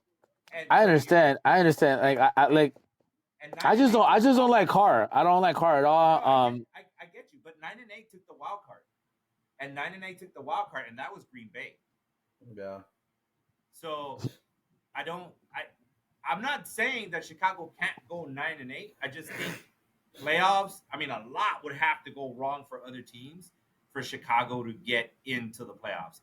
And I think the other part that we're not taking into consideration, that for a rookie quarterback, I don't think you can have a better situation. Yeah, you got some studs at receiver, but I don't think you can get a better situation than Stroud did when you're playing indoors. Bro, you play 8 games indoor for sure. You play an additional game indoors with the Colts, right? One more. No, one more, because one of them is your home. Yeah. And then you play in decent weather when you play Jacksonville, right? So I mean, I think weather has a lot to do with it, right? If with a good quarterback like that, you're playing in Chicago, they're gonna have to get off to a hot start, and then when that weather fucking falters, dude, you're in the north. Like when you play Minnesota, it might depend when they play Minnesota, right? Maybe they play Minnesota in the winter, like way back, so that helps. And Detroit, but other than that, you're playing Green Bay as well. So I think that's gonna affect him a little bit. That's the only reason why I like what Chicago's doing. I like it a lot better that they have Caleb instead of Justin Fields. I'll tell you that much. But I don't know that I would say playoffs. I still think it's Detroit and Green Bay. No, but George, you have a good take. If he throws for one touchdown, he's still good. He should throw for one touchdown because he has three great receivers or Yeah, good receivers, yeah. and that's all you need. And you need your running back. The only iffy part is like fucking his offensive line. You don't know what it's gonna be like, but if he balls out in that Chicago weather, then they should make the playoffs. But I'm of course, saying you got to take over the Rams, and of course you got to take over the fucking your division, the Buccaneers and shit. But it's gonna be tough. But he has the weapons to do it. It's just play good and shit, man. We'll see. Yeah, I don't know. I mean, like I said, I like the again, Bears. I'm not big on Caleb. I saw Caleb at SC for 2 years, and to me, Caleb is overrated as the quarterback. I don't think he's the echelons of the NFL to come in. But like I said, if he can throw for one touchdown, to any of these guys, which should be easy, just looking at his lineup, he should be okay because he's gonna be able to at least run for like 30 to 40 yards a game. Again, he's not the smartest quarterback in terms of reading the options in terms of trying to read the screen the scramble routes, trying to read out of the pocket. I think to me he's below average in that aspect. I And think that go uh-huh. ahead. I think he needs mad help in terms of trying to get him help. I think these quarterbacks, all of them, and Drake May, what's his name, Daniels, they're all below average. They're all below. Everybody's quarterback hungry. I think Penix was probably the best quarterback in the draft in terms of being ready for NFL scouting. But then he goes to the team that has a quarterback. Um, Well, they they see got his ass. Cousins. He's Yeah. he's not Cousins is not gonna sit. He getting paid No, what no, no, no, no, no, 40? no, no. I'm saying you sit Penix, not No, no, Cousins. no. But I'm saying I think Pennick is the quarterback that's more ready to start in his Yeah. NFL season. But he's gonna be sitting behind Kirk Cousins. So um, again, Pennick's not gonna go to a top 30 team. I don't know Yeah. what the hell Atlanta was doing, trying to take him as a Hail Mary. But I guess like I said, they see what I see. Like I said, he's accurate. He does. That's not like Odunze in the Bears. Washington, yeah, No, with the Bears, because yeah, Odunze, he's not going to catch anything you throw at him. yeah. And then Keenan Allen throw anything, he can catch anything you throw at him. And what's the third receiver? Freaking DJ Moore, Moore, DJ TJ Moore. Moore. Yeah. DJ That Moore. was that was underrated by far. I hate yeah. that motherfucker. That motherfucker every fucking year, in the draft days, he goes to somebody. I don't know who the fuck he goes to, but he does a good job every fucking year.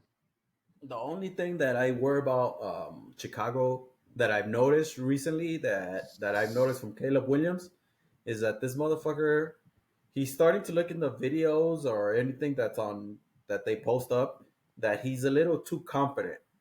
Like he's almost like oh I'm He's meant not to be humble. here. He's not humble. Yeah, he's not humble.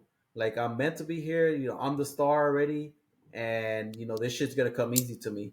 And of course, we all know like the shit. In the NFL, nothing is for certain. Nah, So it's nah. like that's what I'm starting to see from Caleb. Like his head is getting a little too big, and it's like, yo, you're gonna get taken back down to reality where you're just a fucking rookie quarterback and you're probably not that good, and they're gonna show your ass that you're not that Well, good. like at the end of the day, I don't know, Caesar, how much you watch Pac-12, ex-Pac-12 football. I know Sergio watches a lot because he goes to UCLA. But Nice. Go Bruins. but yeah, but at the end of the day, Caleb Williams for the last 2 years has looked below mediocre in terms of as the quarterback. So I love Caleb Williams 'cause he's from SC, but I don't praise him at all. Like he has to earn his stripes in the NFL. And like you said, you think he's a little cocky? He might be, and he's in the NFL, right? And I think But he's getting cocky because of that NIL money. He's getting cocky because he lives in downtown LA. He's getting cocky because everybody's telling him like you're gonna be the first round pick.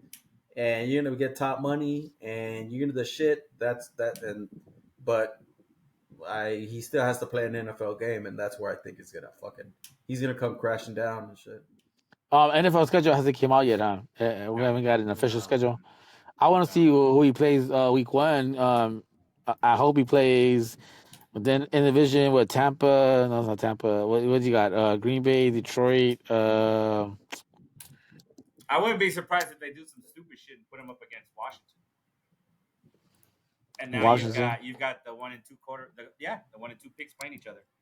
Jalen Daniels to me is not going to happen. I don't think he's going to be that good of a quarterback long run in the NFL. I think the Commanders, right? I think they scored. They didn't score too good. Drake May is the same way. I don't think Drake May is good either. I think Drake May is going to fail. The Patriots they got a new coach though, so let me stop. Let me stop.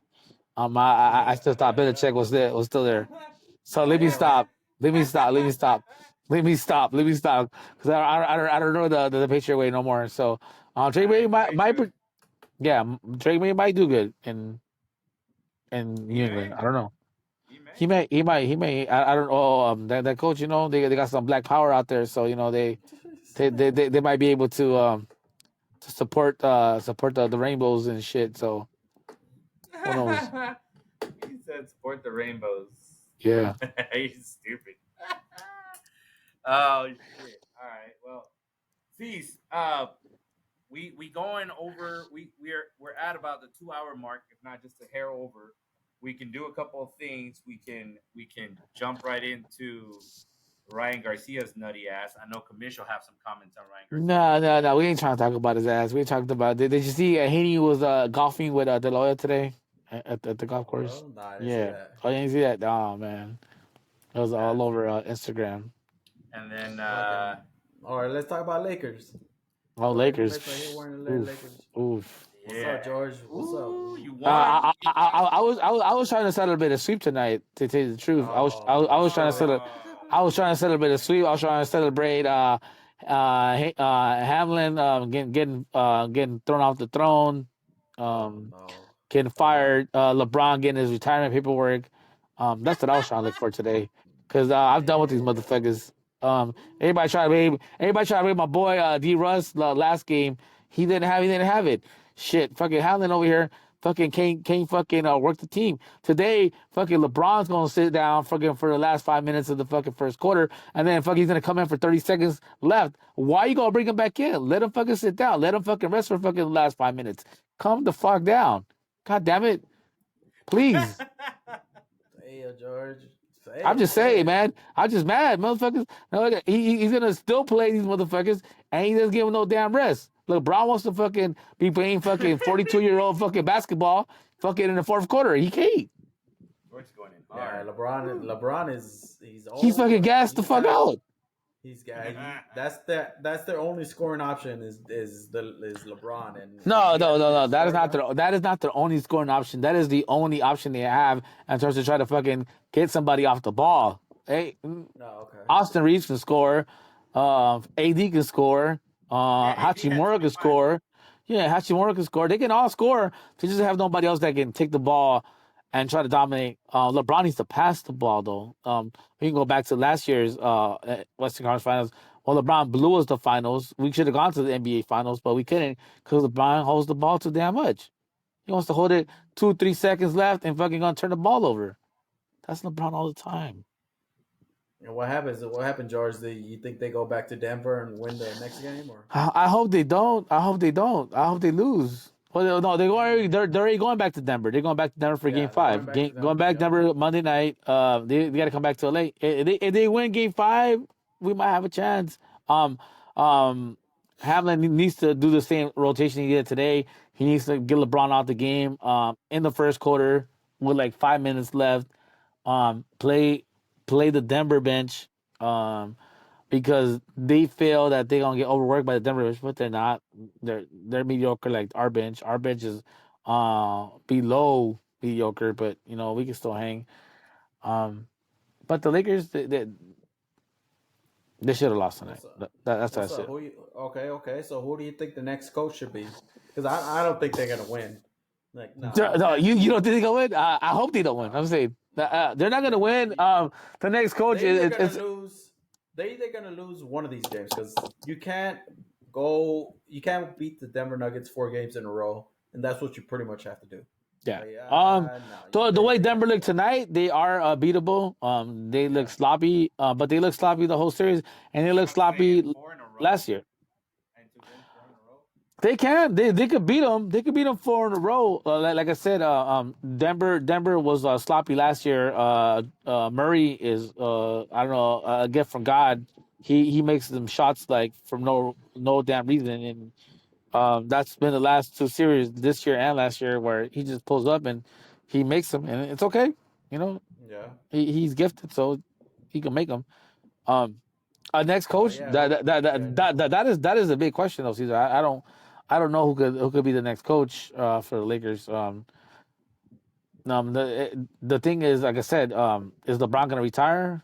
Can we get? I want to hand him his paperwork today. Like just go figure out what the fuck your son wants to do and fucking go coach him somewhere else, man. Shit. Man, Commish wants to sign him up for AARP already.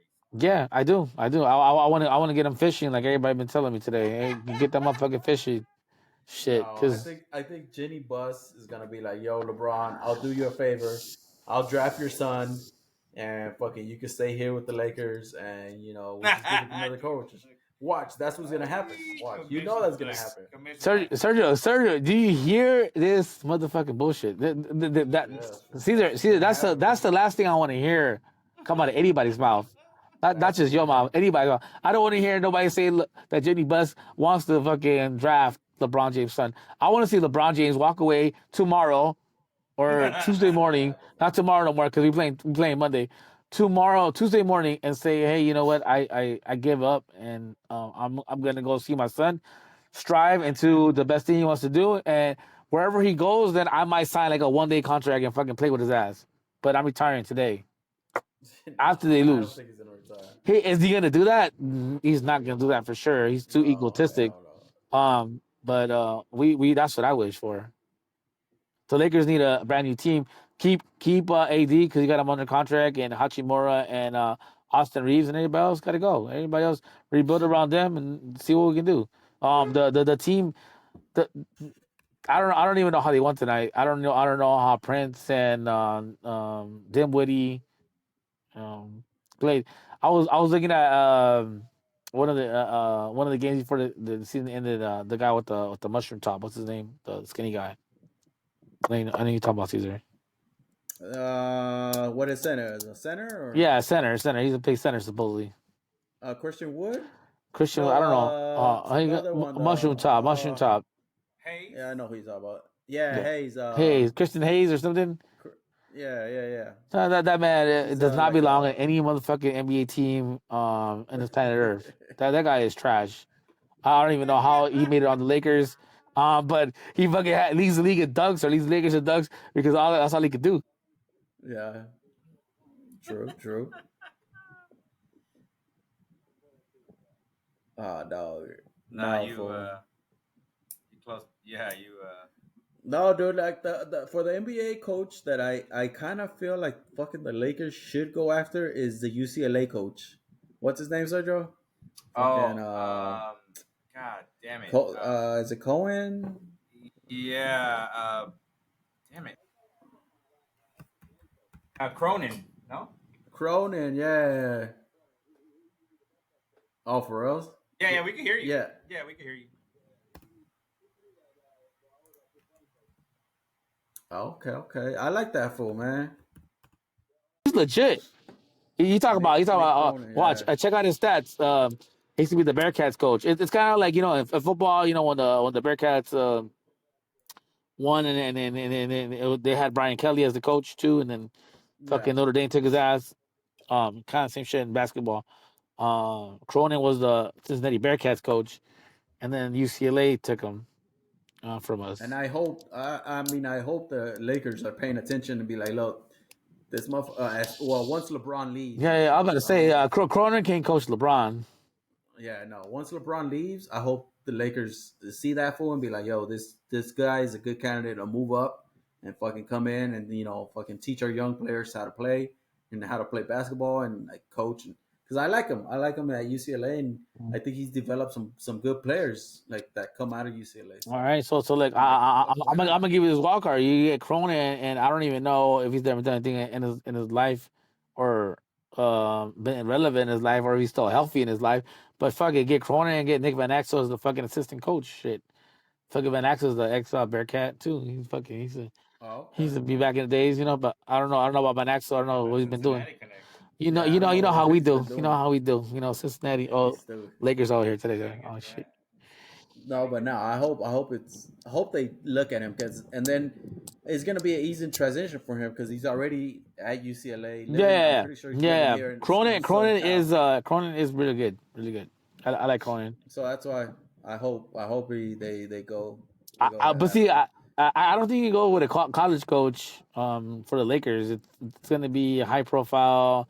It's gonna be like a Robert Ory or a Derek Fisher kind of shit. Motherfuckers I see every day at work and shit. Fucking coming through security and shit. Dumbass motherfuckers. But I don't think the Lakers will go for a college coach. That's the problem. I think they should because they haven't, and then bringing in another old coach or like old veteran player that wants to be a coach. No, dog. That's already done for. Just fucking go and please get a good coach so that fool could develop players for like the next 10 seasons. And fucking, we have a fucking. This ain't football. This ain't fucking baseball. Shit, Caesar, come on. That's what I needed. Fuck it. We can't develop fucking players. Can't fucking the ball on baby LeBron and shit, man. We need to fucking win tomorrow. Come on, man. Shit. I'm just saying, man. It's a Laker town, man. It's Laker town. Come on, it's like the Niners. We can't develop fucking Debo for fucking 10 years? Can we? Can't develop fucking Purdy for 10 years? Come on. You need Purdy. Yeah, that's what I'm saying. The Purdy right now, not fucking 10 years from now. Come on. But that's what the Lakers need. They need. No, we don't need no damn development. What the fuck? We need somebody today. Who the fuck are they gonna get? I don't know. Obviously, I don't know. You said that was a good question. You said coach. I don't know. That's a great ass question. Shit, Sergio could probably coach the Lakers better than Hamlin and shit. God damn it. Fuck. God. I will say, the Lakers have been very, very, very unimpressive this season. You said depressing? You said depressing? Unimpressive. I thought you said depressing. Yeah. Shit. No, I agree with you. Depressing. God damn it. Yeah, well, I mean, but I'm not. I expected the same. I expected the same as last season. It's like pretty much they got the same team and shit. Yeah, no. So it's like the same. They're good in the playoffs, but when you hit Denver's just way better. They got way better players, and that's it. They just hit the Denver first round, and they're probably gonna lose Monday in Denver. So it's like fuck. So I just looked it up and I wanted to see if there was any like candidates. So 2 names that came up were apparently the Bucks former coach. Budenholzer? No. Budenholzer. Yeah, Budenholzer. And then I guess an internal candidate, you guys would know him better than I do, is Phil Handy. Yeah. The black guy, the light-skinned black guy. Like I said, they're all right, but will they get them over the hump? I don't think so. Yeah, no, the Lakers got they need to sell the whole team. They just revamp the whole team. Yeah, revamp the whole team. Yeah, it's one of those things where a coach is not going to make a difference. You need to change the whole culture, get LeBron out of that. So I told you, give him his fishing papers and tell his ass, you know what? Hey, your son's coming out of retirement, or your son's going to play next year. Hey, but let him go play with fucking the Clippers. I don't give a fuck. Watch. Here's my hot take for today. Ooh, hot take. Giannis Antetokounmpo will be a Laker probably within the next 3 seasons. Nah, that's too long though. He's gonna be the one. That's too long. He's gonna be the one. He's gonna be the one that comes right after LeBron. Well, he's gonna see, like this is big time over here in LA, and I'm pretty sure Nike's gonna get into it and be like, Giannis Antetokounmpo go to the Lakers because you'll make more money over there, and we'll make more money over there too. So, get your ass over there. Well, look, Giannis should have been Laker this year. I was thinking he's gonna be Laker this year because I saw him in LA like almost every weekend, flying out, flying out and shit to where the fuck he was going, and then he signed to fucking Milwaukee, and I'm like, oh, okay, the Greek Freak is gonna just roll out and shit. So then I was like, damn, when he signed, I'm like, okay, well then he's not. And then what he's doing right now, he said he got an injury, not trying to play. Yeah, he's out. He's not trying to play, so I don't know. If he can get out of his contract, he hired a coach. Then he got Doc now, and Milwaukee's they a walking disaster compared to the Lakers. Like the Lakers at least have some dignity. They got the same coach for the whole year and shit. These motherfuckers they're the number 2 seed and still underdogs and fucking on the home game. That's ridiculous. Yeah, but against the Pacers. Yeah, that's ridiculous. Losing, Siakam. I want Siakam. I want. Hey, you give me some options. I'll take Siakam. And shit, I don't even know. Give me a guard. Somebody nice. Kudos to Ceez for not butchering Giannis's last name. But I don't ever say that shit. I just say Giannis. The Greek, the Greek freak, Sergio. Yeah, there you go. That's the Greek freak, the Greek freak. Fucking what'd you say? Antetokounmpo? Yep, that's it. Antetokounmpo. Giannis. Fuck it. You didn't fuck it up. It's a good shit on you on that one. All right. Well, I got no stake in this fucking basketball shit because, again, I'm more of a Clipper fan than a Laker fan. Oh, they're going down tomorrow. Even if I had Clippers are going down tomorrow. Well, hold on. It doesn't even get any better because even if I went with the hometown team out here, they're about to get cooked too. Oh man! Hey! So something I didn't bring up last week that what disappointed me before I even brought it up, and I saw it more. What's going on with Salt Lake, man? They just took your team and shit in the hockey. No fucking. Come on, man! That's just disgrace. Dude, I don't know what the fuck is going on with Arizona people, dude. Yeah. No fucking. What's going on out there? That shit is so stupid. Like, that shit wild. Get it. I was like, dude, all these fucking people voting on like not having the team and everything else. I'm like, what the fuck are you guys doing? I'm like, and then you bitch that like, oh well, we don't have all these things to do. It's like you literally kicked out a fucking football team, hockey team. Yeah, I'm sorry, a hockey team. Like you literally kicked out a professional team is what I meant to say. Yeah, like it doesn't make any sense to me. And then they found a different spot, and then they kicked them out again. I was like, man, whatever. I heard a rumor that Phoenix is supposed to be favored for like an expansion team, but where the fuck are we gonna put them? Like everybody seems to bitch for NHL hockey. Yeah. Oh, yeah. No, that's the. I think that's the agreement that the owner, league, the old owner. No, the NHL has with the new old owner Muriel or something like that, where it's like okay, like. That fool signed off on the sale to the Coyotes to Utah, but in that little clause is like, all right, you guys are next in the expansion. Team. Yeah, that's what I'm saying. Yeah. So it's like you got first dibs if you could come up with the money, or you could come with the stadium. Then you guys have first dibs with the new team. But like you said, like these fools don't want to pay for a new stadium. Like I saw that they were playing like in a stadium where like 5,000 seat maximum. Yeah, dude. So it's like, damn, 5,000 seat for a professional hockey team. That sucks. Yeah. Like, damn, man. So it's which is stupid because Phoenix is the same in the sense of like, maybe it's not a big hockey town in terms of like Phoenix loyal fans or whatever, but it's a fucking melting pot just like LA. You got people from everywhere, especially the Midwest. So the people like their fucking hockey in the Midwest. We get a shitload of people that move out here from fucking, hockey places. I just think Vegas probably. I think Vegas took their steam and shit, and they said, man, fuck it.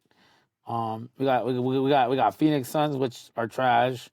Going to the playoffs, they might get swept tomorrow. KD, they're probably gonna get swept. Yeah, KD can't do a damn thing no more. He needs to retire too.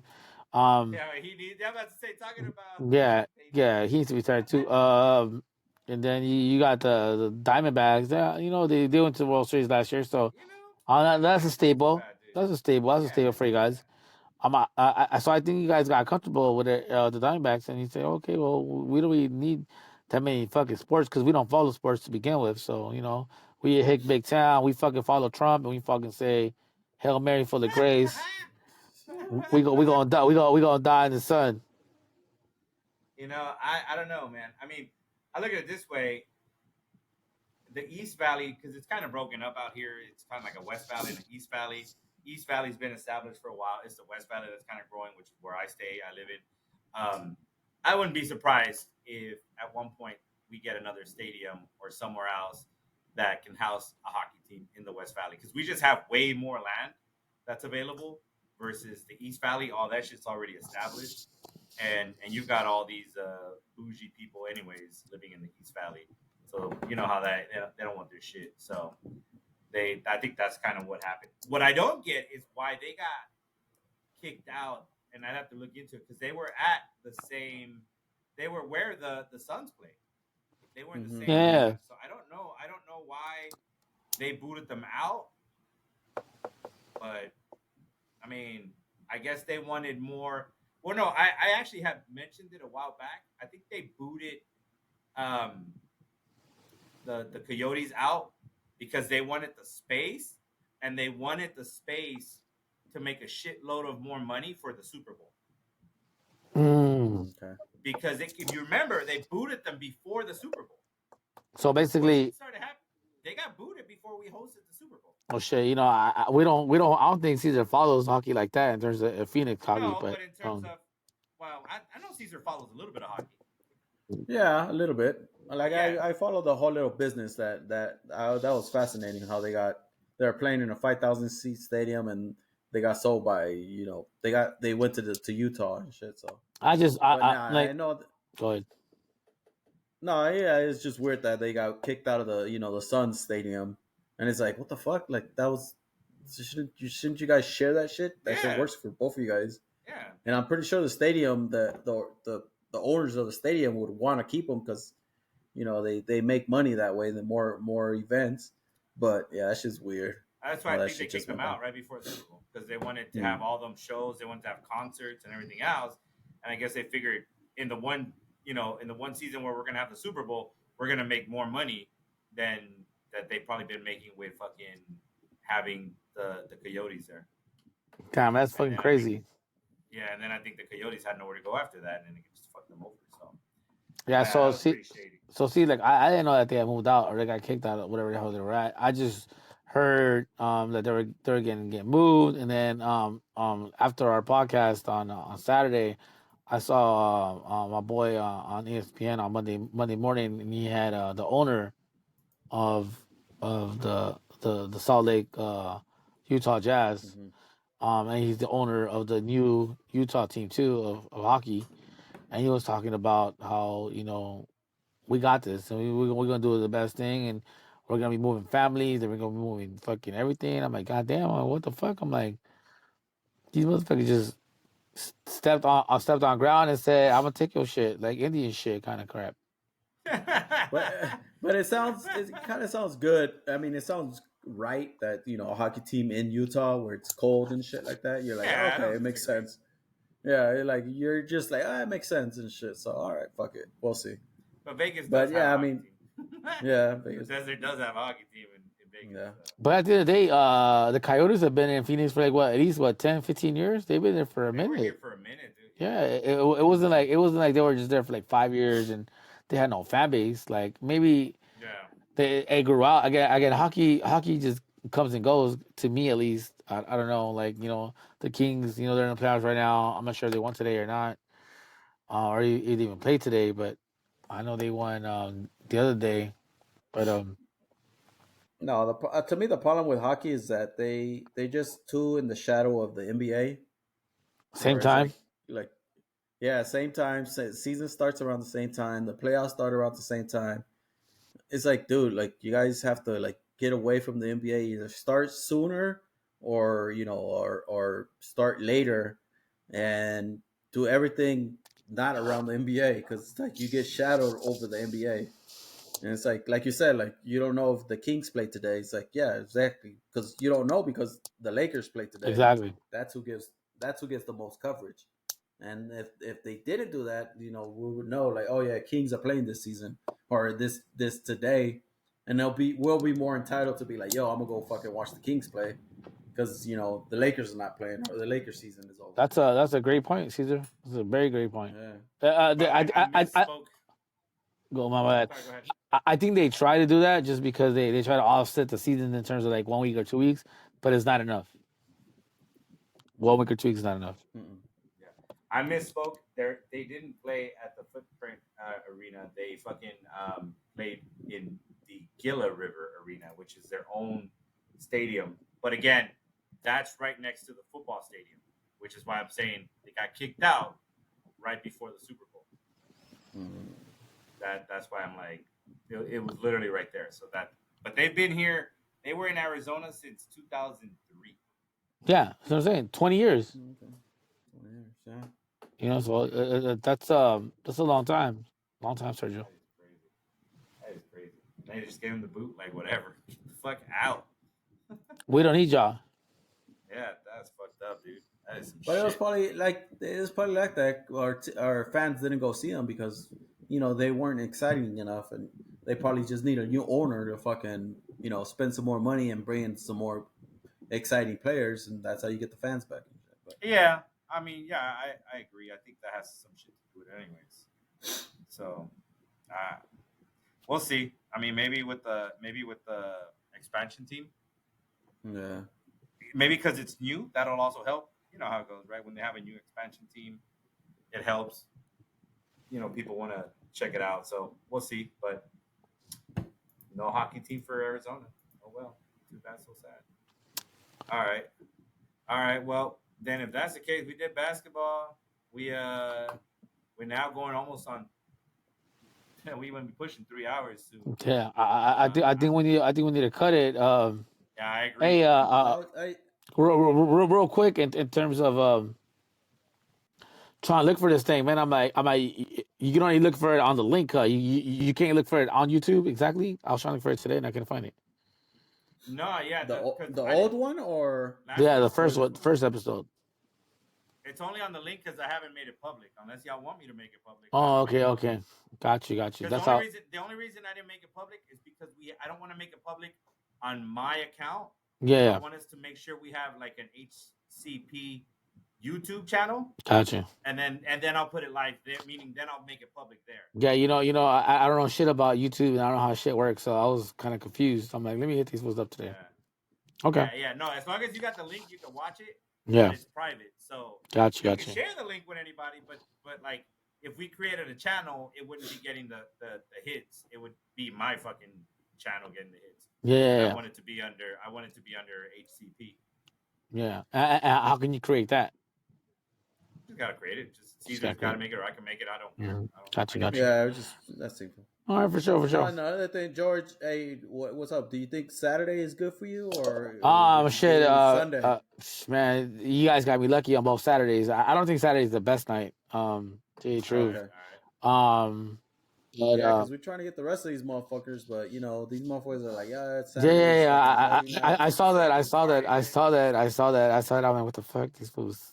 I'm like, man, y'all motherfuckers 42 going on 21. Oh shit. Hey, you can't mess with what's his name? Fucking Bruno. Bruno. He all world. He's fucking.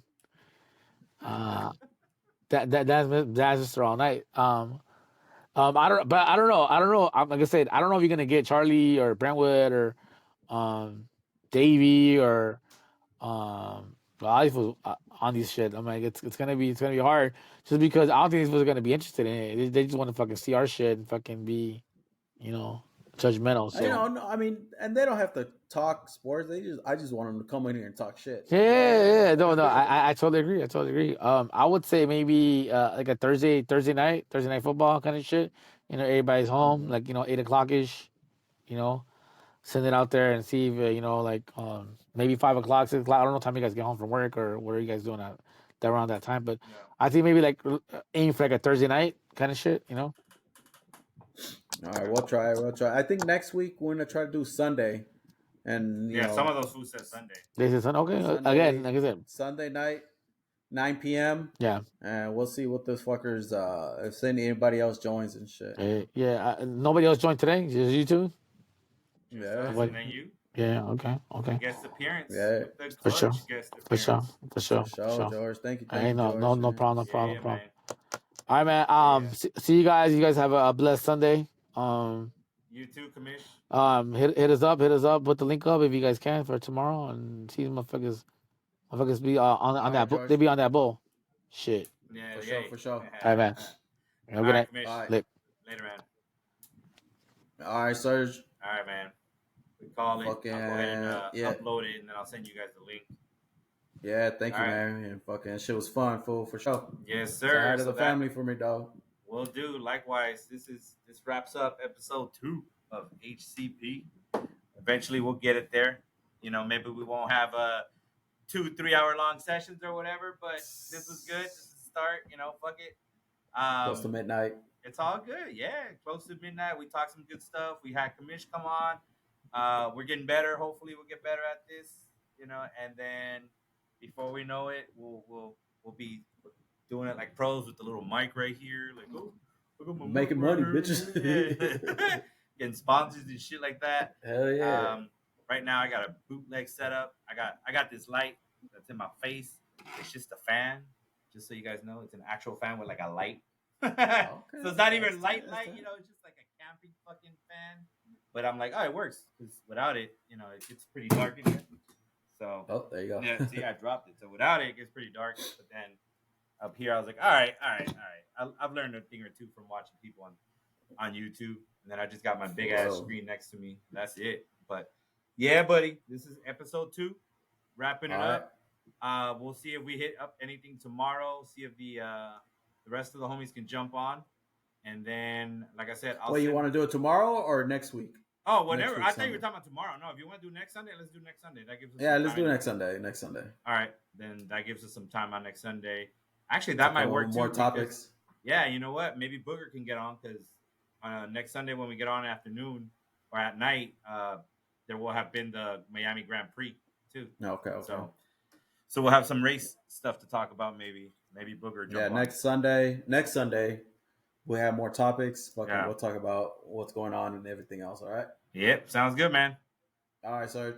All right, that's a wrap for episode 2, HCP. Good night. Good All night, right. guys. Good night. Good night, man.